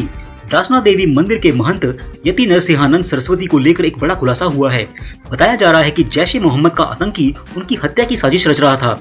जानकारी के मुताबिक लखनऊ के कमलेश तिवारी हत्याकांड स्टाइल में कश्मीर के रहने वाले एक मुसलमान शख्स को भगवा चोला पहनाकर गाजियाबाद में हिंदुओं की आखिरी उम्मीद महंत यति नरसिंहानंद सरस्वती को मारकर इस हत्याकांड को अंजाम देना था। दिल्ली पुलिस की स्पेशल सेल ने खुफिया एजेंसियों के साथ मिलकर ऑपरेशन के दौरान जम्मू कश्मीर के पुलवामा के रहने वाले एक शख्स को दिल्ली से गिरफ्तार किया है। खुफिया एजेंसी के मुताबिक कश्मीर का रहने वाला मुसलमान आरोपी जॉन मोहम्मद डार उर्फ जहांगीर धोखा देकर एक साधु की वेशभूषा में स्वामी यति नरसिंहानंद सरस्वती को मारने वाला था। गिरफ्तार आरोपी को पाकिस्तान आधारित जैश ए मोहम्मद के आतंकी ने टारगेट किलिंग का आदेश दिया था। गिरफ्तार आरोपी और कश्मीर के रहने वाले मुसलमान आरोपी मुसलमान जॉन मोहम्मद डार उर्फ जहांगीर के पास से पिस्टल, 2 मैगजीन, 15 कारतूस, हिंदुओं का भगवा रंग का कुर्ता, कलावा, पूजा में इस्तेमाल होने वाला टीका और साधुओं के पहनने वाले कपड़े और सामान बरामद किए गए हैं। ठीक ऐसे ही ये लोग झूठे हिंदू बनकर कलावा पहनकर टीका लगाकर हिंदू लड़कियों को जाल में फंसाकर लव जिहाद भी करते हैं। यति नरसिंहानंद की हत्या के लिए जम्मू कश्मीर से दिल्ली आया शख्स 2016 में स्टोन पेल्टिंग के आरोप में अनंतनाग में गिरफ्तार भी हो चुका है। आतंकी बुरहान वानी के एनकाउंटर के बाद सेना के जवानों पर स्टोन पेल्टिंग के आरोप में भी यह पकड़ा गया था। आरोपी ने पूछताछ में खुलासा किया है कि जम्मू कश्मीर में पाकिस्तान बेस्ड जैश ए मोहम्मद के आतंकी आबिद से उसकी मुलाकात हुई थी। जैश के आतंकी आबिद ने ही स्वामी यति नरसिंहानंद को साधु की वेशभूषा में हत्याकांड को अंजाम देने का टास्क दिया था। पाकिस्तान बेस्ड जैश ए आतंकी ने जॉन मोहम्मद डार को कश्मीर में पिस्टल चलाने की ट्रेनिंग दी थी। उसके बाद दिल्ली भेजा था। जहां उमर नाम के शख्स ने आरोपी को हथियार मुहैया करवाया था ताकि वह महंत यति नरसिंहानंद सरस्वती की हत्या कर सके। इससे सभी हिंदुओं को ये सबक लेना चाहिए कि हिंदुओं के दुश्मन उनकी वेशभूषा में भगवा पहनकर भी आपके ऊपर जानलेवा हमला कर सकते हैं, इसीलिए हर समय सतर्क रहिए। बात करते हैं अगली बड़ी खबर की। कांग्रेस नेता अधीर रंजन चौधरी ने एक बार फिर से कोरोना पर चिट्ठी लिखी है। इस बार अधीर रंजन ने प्रधानमंत्री मोदी को चिट्ठी लिखी है और गरीबों की आर्थिक सहायता की मांग की है। कांग्रेस पार्टी के नेता अधीर रंजन चौधरी ने पीएम मोदी को चिट्ठी लिखकर मांग की है कि लॉकडाउन वाले राज्यों में गरीबों और बेरोजगारों को 6,000 रुपए प्रति माह दिए जाएं। इसके साथ ही अधीर रंजन ने जरूरतमंदों के लिए मुफ्त खाने की व्यवस्था करने की भी मांग की है। कांग्रेस के अधीर रंजन चौधरी ने चिट्ठी में लिखा है कि कोरोना महामारी के कारण जिन राज्यों में लॉकडाउन लागू किया गया है वहाँ गरीब मजदूर के सामने रोजगार का संकट खड़ा हो गया है। इस कारण ऐसे लोगों के लिए अपना घर चलाना मुश्किल हो गया है। इसीलिए गरीब लोगों को मुफ्त राशन उपलब्ध करवाना चाहिए और बेरोजगारों को हर महीने 6,000 रुपए की आर्थिक मदद करनी चाहिए। बात करते हैं अगली बड़ी खबर की। सलमान खान ने फैंस को दी धमकी और बोला कि पायरेसी के जरिए ना देखें मेरी फिल्म राधे, साइबर सेल उन्हें डालेगी जेल में। जी हां, बॉलीवुड के मुसलमान एक्टर सलमान खान की film Radhe your most wanted भाई ईद के मौके पर रिलीज हो चुकी है। इंडिया में इस फिल्म को कुछ थिएटर्स को छोड़कर बाकी ऑनलाइन प्लेटफॉर्म पर 249 रुपए की कीमत देकर देखा जा सकता है, लेकिन बाकी दूसरी फिल्मों की तरह सलमान खान की ये फिल्म भी रिलीज होते ही पायरेसी का शिकार हो चुकी है। लोग इसका HD वर्जन डाउनलोड करके फिल्म को देख रहे हैं। ऐसे में अब सलमान खान ने सोशल मीडिया के जरिए फैंस से अपील की है कि वो पायरेटेड कॉपी ना देखें, इससे उनके खिलाफ एक्शन लिया जा सकता है। सलमान खान ने ट्विटर पर ट्वीट करते लोगों को धमकाया है कि हमने आपको अपनी फिल्म एक किफायती दाम 250 रुपए में पर व्यू के हिसाब से देखने के लिए मौजूद करवाई है। इससे उलट पायरेटेड साइट से राधे को देखना एक गंभीर अपराध है। साइबर सेल इन सभी पायरेटेड साइट्स के खिलाफ एक्शन लेगा। कृपया आप लोग पायरेसी का भाग ना बने, वरना साइबर सेल राधे फिल्म को वेबसाइट पर देखने के लिए आपके खिलाफ भी एक्शन ले सकता है। आपको बता दें कि सलमान खान की फिल्म राधे को मिक्स रिव्यू मिला है, जबकि IMDb पर फिल्म राधे को 10 में से महज 2 स्टार की रेटिंग मिली है। ऊपर से उनकी फिल्म के नाम में भी जानबूझकर हिंदू नाम राधे भी रखा हुआ है, जिससे सभी हिंदू इस फिल्म का ट्विटर पर बहिष्कार कर रहे हैं। ब्यूरो रिपोर्ट, ताजा न्यूज। जय हिंद, जय भारत।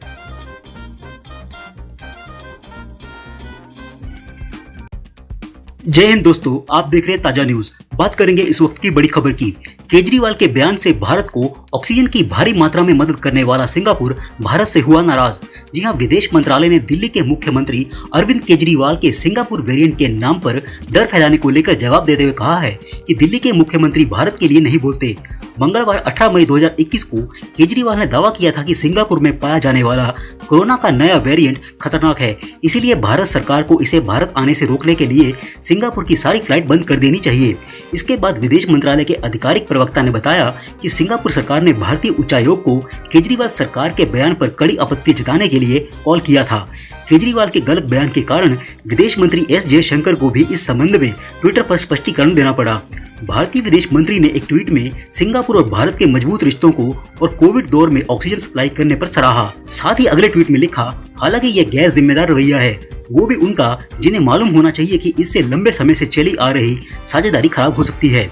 इसीलिए मैं साफ कर देना चाहता हूँ कि दिल्ली के मुख्यमंत्री भारत के लिए नहीं बोलते। इससे पहले सिंगापुर के स्वास्थ्य मंत्रालय ने अरविंद केजरीवाल के दावों को खारिज किया था। वहीं सिंगापुर के विदेश मंत्री विवियन बालकृष्णन ने दिल्ली सीएम को तथ्यों के आधार पर बोलने की सलाह दी और उन्होंने आगे कहा था कि सिंगापुर वेरिएंट जैसा कुछ नहीं है। उन्होंने S जयशंकर का बयान देखकर उन्हें धन्यवाद भी कहा। वहीं अरविंद केजरीवाल के बयान को लेकर सिंगापुर दूतावास के बाहर भी विरोध हो रहा है। भाजपा का कहना है कि ये केजरीवाल का पैटर्न हो गया है, वे पैनिक क्रिएट करते हैं, वो भी बिन वैज्ञानिक तथ्यों के, वे बोलते हैं और भाग लेते हैं। इस पूरे प्रकरण के बाद चारों तरफ से आलोचना झेल रहे दिल्ली के सीएम का पक्ष रखने के लिए आज दिल्ली के डिप्टी सीएम मनीष सिसोदिया ने प्रेस कॉन्फ्रेंस की।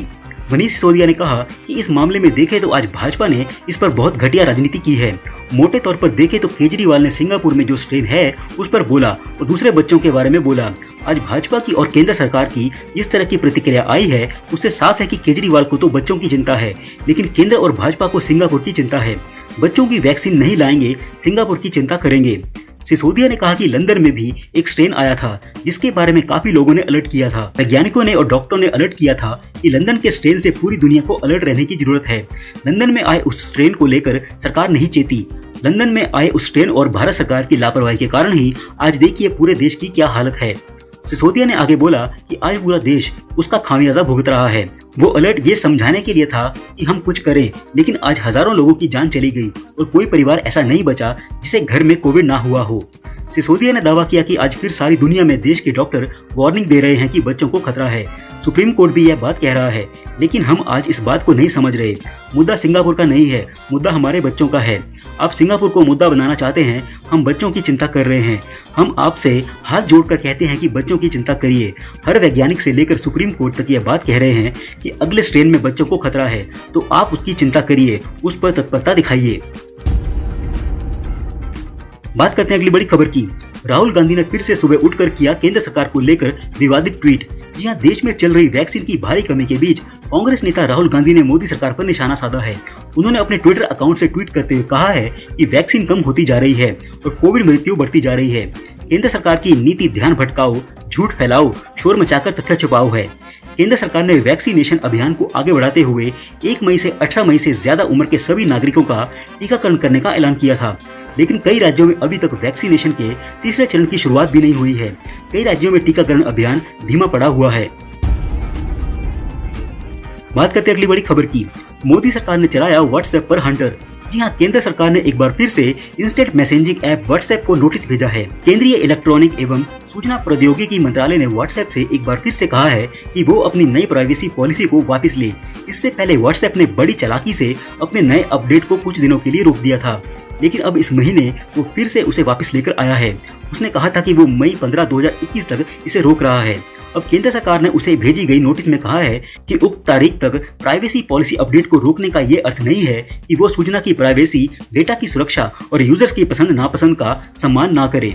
इस नोटिस में भारतीय संविधान एवं नियम कानूनों का हवाला देते हुए व्हाट्सएप को ये बताया गया है कि कैसे वो उनका उल्लंघन कर रहा है। साथ ही केंद्र ने चेतावनी दी है कि भारत की संप्रभु सरकार होने के नाते वो नागरिकों के हित के लिए कोई भी संवैधानिक कदम उठा सकती है। फिलहाल व्हाट्सएप को 7 दिनों में इस नोटिस का जवाब देने को कहा गया है। संतोषजनक जवाब न मिलने पर दंडात्मक कार्रवाई की जा सकती है। बात करते हैं अगली बड़ी खबर की। नारदा केस मामले में मुख्यमंत्री ममता बनर्जी की मुसीबत बढ़ने वाली है। कलकत्ता हाई कोर्ट के समक्ष नारदा केस को पश्चिम बंगाल से बाहर स्थानांतरित करने की मांग वाली याचिका में सीबीआई ने ममता बनर्जी के नाम का जिक्र किया है। 17 मई को कोलकाता में सीबीआई ने इस घोटाले से जुड़े 2 मंत्रियों को गिरफ्तार किया था। उसके बाद सीबीआई दफ्तर के परिसर में टीएमसी कार्यकर्ताओं ने हंगामा किया। सीबीआई ने ममता बनर्जी और टीएमसी नेता कल्याण बनर्जी और मलय घटक को पक्षकार बनाया है। सीबीआई ने अपनी याचिका में सीएम ममता बनर्जी के आचरण पर भी सवाल उठाया है। सीबीआई ने यह दावा किया है कि पश्चिम बंगाल के कानून मंत्री भीड़ के साथ अदालत में मौजूद थे, जहां आरोपियों को पेश किया जाना था। एजेंसी ने कहा कि गिरफ्तार किए गए नेताओं के अनेक समर्थकों ने यहां निजाम पैलेस में सीबीआई दफ्तर का घेराव किया और उसके अधिकारियों को बाहर नहीं निकलने दिया, जिन्हें आरोपियों को अदालत में पेश करना था। बाद में सोमवार को डिजिटल माध्यम से आरोपियों को विशेष सीबीआई अदालत में पेश किया गया था। वहीं टीएमसी ने सीबीआई के खिलाफ एफआईआर दर्ज करवाई है। साथ ही नारदा केस में गिरफ्तारियों को गैर कानूनी बताया है। बात करते हैं अगली बड़ी खबर की। मणिपुर सरकार ने राज्य में एम्बुलेंस के सायरन पर बंद करने का ऐलान किया है, ताकि कोविड-19 के प्रकोप के दौरान चिंता और डर के माहौल को कम किया जा सके। राज्य के चिकित्सा निदेशालय ने एक ज्ञापन में मुख्य चिकित्सा अधिकारियों, चिकित्सा अधीक्षकों, निजी अस्पताल के कर्मियों और एम्बुलेंस संचालकों से सायरन बंद करने का अनुरोध किया है, क्योंकि इनकी आवाज से लोगों में भय पैदा हो रहा है और सामाजिक चिंता व्याप्त हो रही है। इसमें कहा गया है कि मार्गों के अवरुद्ध होने पर ही सायरन बजाए जाने चाहिए। राज्य सरकार ने कई जिलों में कर्फ्यू 28 मई तक के लिए बढ़ा दिया है।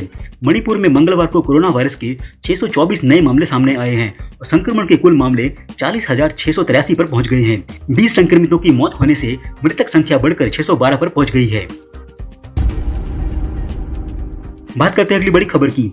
कंगना रनौत फैंस के बीच अपने बेबाक अंदाज के लिए जानी जाती हैं। कंगना अपनी कोई भी बात रखने से कभी पीछे नहीं हटती हैं। यही कारण है कि अब वह आए दिन सोशल मीडिया पर ट्रोल होती रहती हैं, लेकिन एक्ट्रेस को ट्रोलिंग से कोई डर नहीं लगता है। हाल ही में एक्ट्रेस ने फैंस को इस बात की जानकारी दी थी कि उनकी कोरोना रिपोर्ट नेगेटिव हो गई है, लेकिन अब कंगना ने फिर से एक स्टेटमेंट जारी किया है जो सुर्खियों में आ गया है। कंगना ने 18 मई को कोरोना रिपोर्ट नेगेटिव आने की जानकारी दी थी और इंस्टाग्राम पर इससे जुड़ा एक वीडियो भी शेयर किया था, जिसके बाद कई लोगों ने एक्ट्रेस को ट्रोल करने की कोशिश की और उनसे कोरोना रिपोर्ट मांगी। उनका कहना था कि कंगना झूठ बोल रही है। इस पर कंगना ने अब सबकी बोलती बंद कर दी है। कंगना को यूजर्स जमकर ट्रोल करने की कोशिश करते रहते हैं। कंगना ने कुछ दिन पहले बताया था कि उनको कोरोना हो गया और फिर मंगलवार को एक्ट्रेस ने जानकारी दी कि वे कोरोना फ्री हो गई हैं, जिसके बाद उनको आड़े हाथों लेने की कोशिश की गई, जिसका एक्ट्रेस ने अब करारा जवाब दिया है। सभी को जवाब देते हुए अब कंगना ने अपनी रिपोर्ट का फोटो क्लिक करके इंस्टाग्राम स्टोरी पर शेयर किया है। कंगना ने अपनी स्टोरी पर रिपोर्ट शेयर की है और इसके ऊपर लिखा है कि सभी राक्षस जो मेरी रिपोर्ट मांग रहे थे, क्योंकि वे जैसे हैं उन्हें दुनिया वैसी ही दिखती है, उनके लिए ये रही रिपोर्ट। एक राम भक्त कभी झूठ नहीं बोलता। जय श्री राम। कंगना का ये पोस्ट सोशल मीडिया पर तेजी से वायरल हो रहा है। कंगना ने यह बता दिया है कि वह किसी से भी नहीं डरती हैं। बात करते हैं अगली बड़ी खबर की। राजस्थान में ब्लैक फंगस को महामारी घोषित कर दिया गया है। गहलोत सरकार ने इसका ऐलान करते हुए कहा है कि ब्लैक फंगस खतरनाक रूप लेते जा रहा है और यह कई राज्यों में तेजी से फैल रहा है, इसीलिए इस पर अधिक ध्यान देने की आवश्यकता है। आपको बता दें कि म्यूकोरमाइकोसिस या ब्लैक फंगस एक दुर्लभ फंगल इन्फेक्शन है, लेकिन यह गंभीर इन्फेक्शन है जो मोल्ड्स या फंगी के एक समूह की वजह से होता है। केंद्रीय स्वास्थ्य मंत्री डॉक्टर हर्षवर्धन सिंह ने ट्वीट करके बताया है कि आंखों में लालपन या दर्द, बुखार, खांसी, सिर दर्द, सांस में तकलीफ, साफ साफ दिखाई नहीं देना, उल्टी में खून आना या मानसिक स्थिति में बदलाव ब्लैक फंगस के लक्षण हो सकते हैं। कोरोना से ठीक होने वाले संक्रमण के दौरान मरीज ब्लैक फंगस की चपेट में आ रहे हैं। इसके चलते मरीजों की मौत तक हो रही है। एम्स दिल्ली के निदेशक डॉक्टर रणदीप गुलेरिया ने कहा है कि आमतौर पर 5 से 10 दिन तक ही स्टेरॉइड की जरूरत पड़ती है। इससे ज्यादा दिनों तक मरीज को यह दवाएं दी जाएं तो ब्लैक फंगस की आशंका काफी बढ़ जाती है। स्टेरॉइड दे रहे हैं तो मरीज की पूरी निगरानी करना भी स्वास्थ्य कर्मचारियों की जिम्मेदारी है। ब्लैक फंगस से बचने के लिए मरीज की निगरानी बहुत जरूरी है। गौरतलब है कि कोरोना की दूसरी लहर के बीच ब्लैक फंगस के मामले बढ़े हैं। महाराष्ट्र, गुजरात, राजस्थान, मध्य प्रदेश, झारखंड, दिल्ली और कर्नाटक के अलावा अन्य कुछ राज्यों में भी मामले तेजी से बढ़ रहे हैं। वहीं हरियाणा सरकार ने ब्लैक फंगस को नोटिफाइड डिजीज यानी कि अधिसूचित रोग घोषित कर दिया है। ब्यूरो रिपोर्ट, ताजा न्यूज। जय हिंद, जय भारत।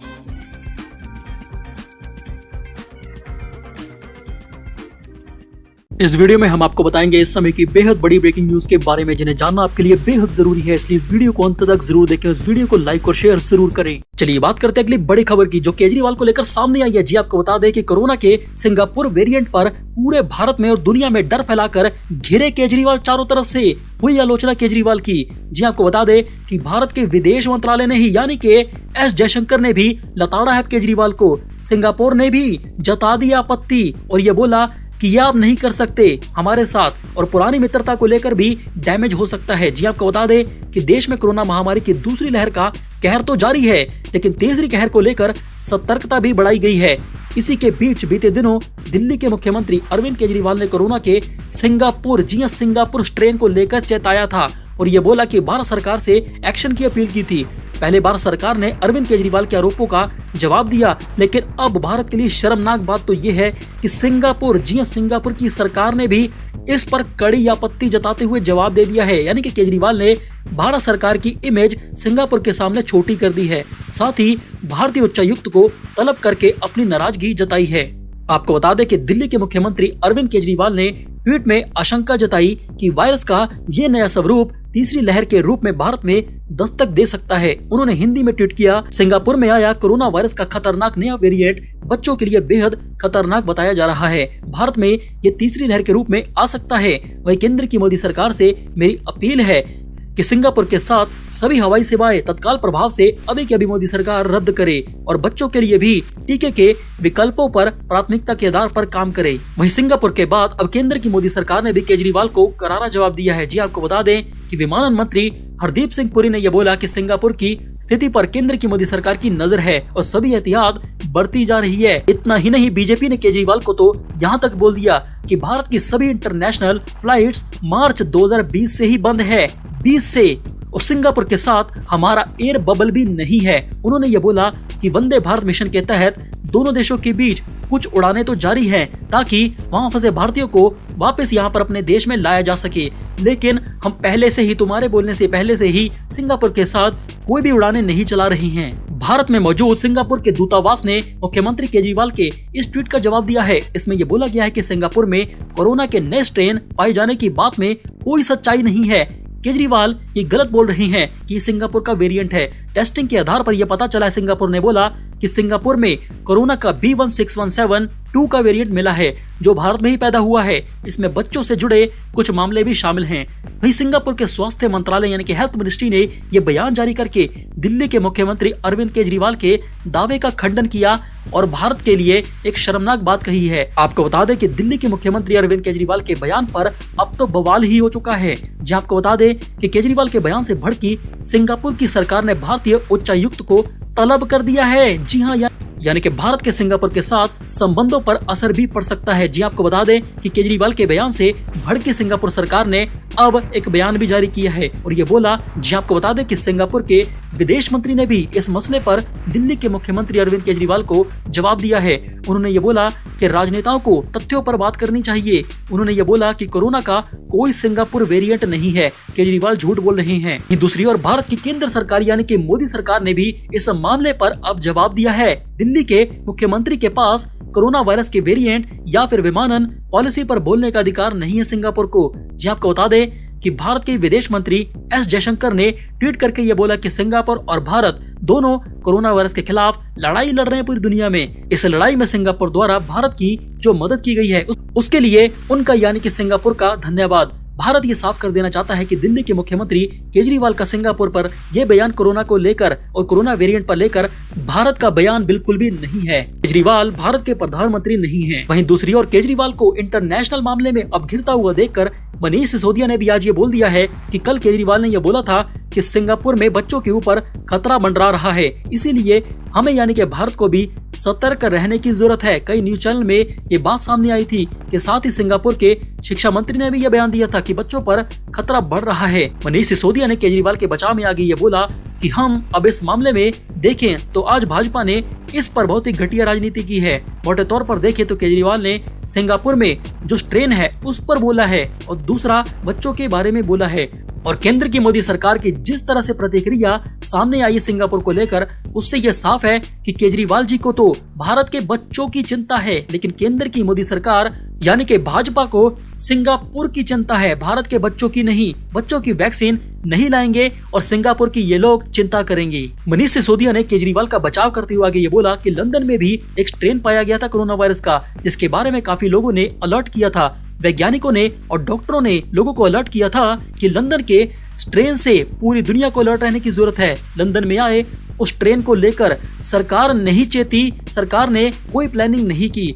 लंदन से आए उस खतरनाक कोरोना वायरस के स्ट्रेन और भारत सरकार की लापरवाही के कारण आज देखिए पूरे भारत की क्या हालत हो चुकी है। मनीष सिसोदिया ने आज यह दावा किया है कि आज फिर सारी दुनिया में देश के डॉक्टर वार्निंग दे रहे हैं कि बच्चों को खतरा है तीसरी लहर से। सुप्रीम कोर्ट भी ये बात बोल चुका है, लेकिन आज हम इस बात को नहीं समझ रहे। मुद्दा सिंगापुर का नहीं है कि सिंगापुर नाराज है या फिर क्या हुआ, मुद्दा है हमारे देश के बच्चों का। आप सिंगापुर को मुद्दा मत बनाइए बीजेपी वालों, हम भारत के बच्चों की चिंता कर रहे हैं। इसके बाद मनीष सिसोदिया ने आगे ये बोला कि आज आप यानी कि बीजेपी वाले किसी भी अभिभावक से यानी कि माता पिता से बात कर लीजिए, उनसे पूछिए कि उसे अपने बच्चों की चिंता है या फिर सिंगापुर में अपने इमेज की भारत की चिंता है, तो वह माता पिता बच्चों की बात करेंगे। लेकिन भारतीय जनता पार्टी को सिंगापुर की चिंता है, सिंगापुर की कि सिंगापुर को कैसा लगता है। सिसोदिया ने आगे ये बोला कि आप सिंगापुर में अपनी इमेज की चिंता करती रही है मोदी सरकार, लेकिन हमारी आम आदमी पार्टी और केजरीवाल की सरकार भारत के बच्चों की चिंता करेगी, जो कि कोरोना वायरस का सबसे बड़ा मुद्दा है कि कैसे अब तीसरी लहर भारत में बच्चों को अटैक करने वाली है। केजरीवाल के इस बयान पर हमें अपनी राय जरूर दी कि क्या केजरीवाल सही बोल रहे थे या फिर गलत। इस न्यूज बुलेटिन में फिलहाल इतना ही। इस वीडियो को लाइक और शेयर जरूर करें। Bureau report MGK news. इस समय की सबसे बड़ी ब्रेकिंग न्यूज, जी अब 9 रुपए में मिलेगा, मात्र 9 रुपए में 809 रुपए वाला घर का रसोई गैस का सिलेंडर। जी आपको बता दें कि सिर्फ 31 मई तक है ये धुआंधार ऑफर। जी आपको बता दें कि भारत में पेट्रोल और डीजल इस महीने लगातार तीसरे दिन महंगा हो चुका है। जी आपको बता दें कि रसोई गैस भी अब 810 रुपए प्रति सिलेंडर हो चुकी है, जो कि काफी ज्यादा है नरेंद्र मोदी जी के शासन में। आपको बता दें कि आप पेट्रोल डीजल की कीमतों पर छूट तो नहीं पा सकते हैं क्योंकि ये तेल कंपनियों के हवाले है, लेकिन आप LPG यानी कि घर के रसोई गैस सिलेंडर पर भारी छूट, भारी भरकम छूट पा सकते हैं, वो भी पूरे 800 रुपए से ज्यादा। चलिए आपको बताते हैं कि कैसे। जी आपको बता दें कि पेटीएम ने इसी महीने LPG की बुकिंग और पेमेंट पर अपने ग्राहकों के लिए बम्पर और धुआंधार ऑफर की पेशकश की है। इस ऑफर के तहत भारत के सभी ग्राहकों को 809 रुपए वाला भारत का गैस सिलेंडर मात्र 9 रुपए में मिलेगा। जी आपको बता दें कि पेटीएम के इस धुआंधार कैशबैक ऑफर के तहत अगर कोई भी ग्राहक पहली बार इस एप्लीकेशन पेटीएम के जरिए गैस सिलेंडर बुक करेगा तो उसे 800 रुपए तक का पूरा कैशबैक मिल जाएगा, जो कि काफी ज्यादा है, 800 रुपए। अगर आप भी पेटीएम के इस धुआंधार और धमाकेदार ऑफर का फायदा उठाना चाहते हैं तो आपके पास 31 मई 2021 तक का मौका है। आपको बता दें कि पेटीएम का ये ऑफर सिर्फ उन लोगों के लिए है जो पहली बार एलपीजी सिलेंडर की बुकिंग और पेमेंट पेटीएम से करेंगे। जब आप एलपीजी सिलेंडर की पेटीएम से बुकिंग करेंगे और पेमेंट करेंगे तो ऑफर के तहत आपको एक स्क्रैच कार्ड पेटीएम देगा, जिसकी कैशबैक वैल्यू 800 रुपए होगी। 800 रुपए। आपको बता दें कि पेटीएम का ये धमाकेदार ऑफर अपने आप ही पहले एलपीजी सिलेंडर की बुकिंग पर अप्लाई हो जाएगा। 800 रुपए से ज्यादा फ्री में आपको सिलेंडर मिलेगा। ये ऑफर मिनिमम 500 रुपए की पेमेंट पर ही अप्लाई होगा। चलिए बात करते हैं अगली बड़ी खबर की। जी हां, भारत के राजस्थान में ब्लैक फंगस को महामारी घोषित कर दिया गया। जहां आपको बता दें कि राजस्थान की गहलोत सरकार ने इसका ऐलान करते हुए बोला कि ब्लैक फंगस खतरनाक रूप लेता जा रहा है पूरे राजस्थान में और ये भारत के कई राज्यों में भयंकर तेजी से फैलने लगा है। इसीलिए इस पर अधिक ध्यान देने की आवश्यकता है कोरोना वायरस के बाद। लेकिन ये ब्लैक फंगस गंभीर इन्फेक्शन है जो मोल्ड या फिर फंगी के एक समूह की वायरस के समूह की वजह से होता है। ये खतरनाक वायरस पूरे पर्यावरण में जीवित रहते हैं ब्लैक फंगस के। ये साइनस और फेफड़ों को प्रभावित करता है। जिस भी बंदे की इम्यूनिटी कमजोर हो जाती है ये तुरंत उस पर अटैक कर देता है। जी आपको बता दें कि केंद्रीय स्वास्थ्य मंत्री डॉक्टर हर्षवर्धन सिंह ने ट्वीट करके ये बताया कि आंखों में लालपन या फिर दर्द, बुखार, खांसी, सिर दर्द, सांस में तकलीफ, साफ सा दिखाई नहीं देना, उल्टी में खून आना या मानसिक स्थिति में बदलाव ब्लैक फंगस के लक्षण हो सकते हैं। जी आपको बता दें कि कोरोना से ठीक होने वाले या फिर संक्रमण के दौरान मरीज ब्लैक फंगस की चपेट में आ रहे हैं। इसके चलते मरीजों की मौत तक हो रही है क्योंकि ये ब्लैक फंगस सीधे दिमाग में पहुंचकर उसे सूजन में ला देती है। वहीं इससे भी बड़ी खबर तो यह है कि दिल्ली के एम्स के निदेशक डॉक्टर रणदीप गुलेरिया ने आगे ये बोला कि आमतौर पर 5 से 10 दिन तक की स्टेरॉइड की जरूरत पड़ती है कोरोना वायरस के पेशेंट को ठीक करने के लिए। इससे ज्यादा दिनों तक अगर कोरोना वायरस के मरीज को यह दवा एस्टेरॉइड के रूप में दी जाती है तो ब्लैक फंगस की आशंका हो जाती है मरीज में जिसको कोरोना वायरस है। स्टेरॉइड तो आप दे रहे हैं तो मरीज की पूरी निगरानी करना भी स्वास्थ्य कर्मचारियों की जिम्मेदारी है। ब्लैक फंगस से बचने के लिए मरीज की निगरानी बहुत ही ज्यादा जरूरी है। जी आपको बता दें कि गौरतलब है कि कोरोना की दूसरी लहर के बीच ब्लैक फंगस के मामले काफी ज्यादा बढ़ चुके हैं। महाराष्ट्र, गुजरात, राजस्थान, मध्य प्रदेश, झारखंड, दिल्ली और कर्नाटक के अलावा भारत के अन्य कुछ राज्यों में भी ये खतरनाक ब्लैक फंगस के मामले तेजी से बढ़ते जा रहे हैं। इसीलिए इसे अब महामारी घोषित कर दिया गया ब्लैक फंगस को कोरोना के बाद। चलिए बात करते हैं अगली बड़ी खबर की। जी कोरोना वायरस संक्रमण महामारी के कारण जो बच्चे अनाथ हो गए हैं उनके लिए उत्तर प्रदेश की योगी सरकार ने यानी कि योगी आदित्यनाथ जी ने नई नीति का ऐलान कर दिया। जी आपको बता दें कि योगी आदित्यनाथ जी की उत्तर प्रदेश ने बुधवार को यह फैसला लिया है कि उत्तर प्रदेश सरकार का यह मानना है कि ऐसे बच्चे जो अनाथ हो गए हैं कोरोना वायरस की वजह से वह राज्य की संपत्ति हैं, वो मेरी संपत्ति हैं। सरकारी योजना के तहत कोरोना वायरस के कारण जिन बच्चों के माता पिता की मौत हो चुकी है उत्तर प्रदेश में उनके भरण पोषण, खाने पीने और पढ़ाई लिखाई की जिम्मेदारी अब हमारी होगी, योगी सरकार की होगी और राज्य सरकार की उत्तर प्रदेश की होगी। योगी आदित्यनाथ जी ने आगे यह बोला कि हमारी राज्य सरकार जल्द ही इस योजना के तहत बच्चों की देखभाल का जिम्मा उठाएगी।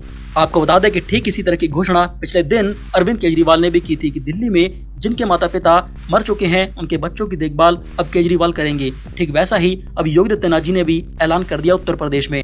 जी आपको बता दें कि बीते 24 घंटों के दौरान उत्तर प्रदेश में कोरोना वायरस संक्रमण के 7,336 नए पॉजिटिव केस मिले हैं। हालांकि अच्छी बात तो ये भी रही कि इस दौरान ठीक होने वाले लोगों की संख्या नए मामलों के मुकाबले करीब 3 गुना ज्यादा है। जी आपको बता दें कि उत्तर प्रदेश में 19,670 लोग ठीक होकर अस्पताल से अपने घर लौट गए हैं। वहीं सूत्रों की माने तो उत्तर प्रदेश में पिछले 24 घंटों में कोरोना वायरस के 7,336 नए मामले सामने तो आए थे, लेकिन 19,670 लोग डिस्चार्ज भी हुए ठीक होकर। वहीं उत्तर प्रदेश में सक्रिय मामलों की कुल संख्या अब 1,23,580 है। लेकिन उत्तर प्रदेश की सबसे अच्छी खबर तो ये है कि अब तक उत्तर प्रदेश में कुल 15,02,918 लोग कोरोना वायरस से ठीक होकर अपने घर भी लौट चुके हैं। यानी कि कुल मिलाकर अब उत्तर प्रदेश का रिकवरी रेट 92% है। 92%।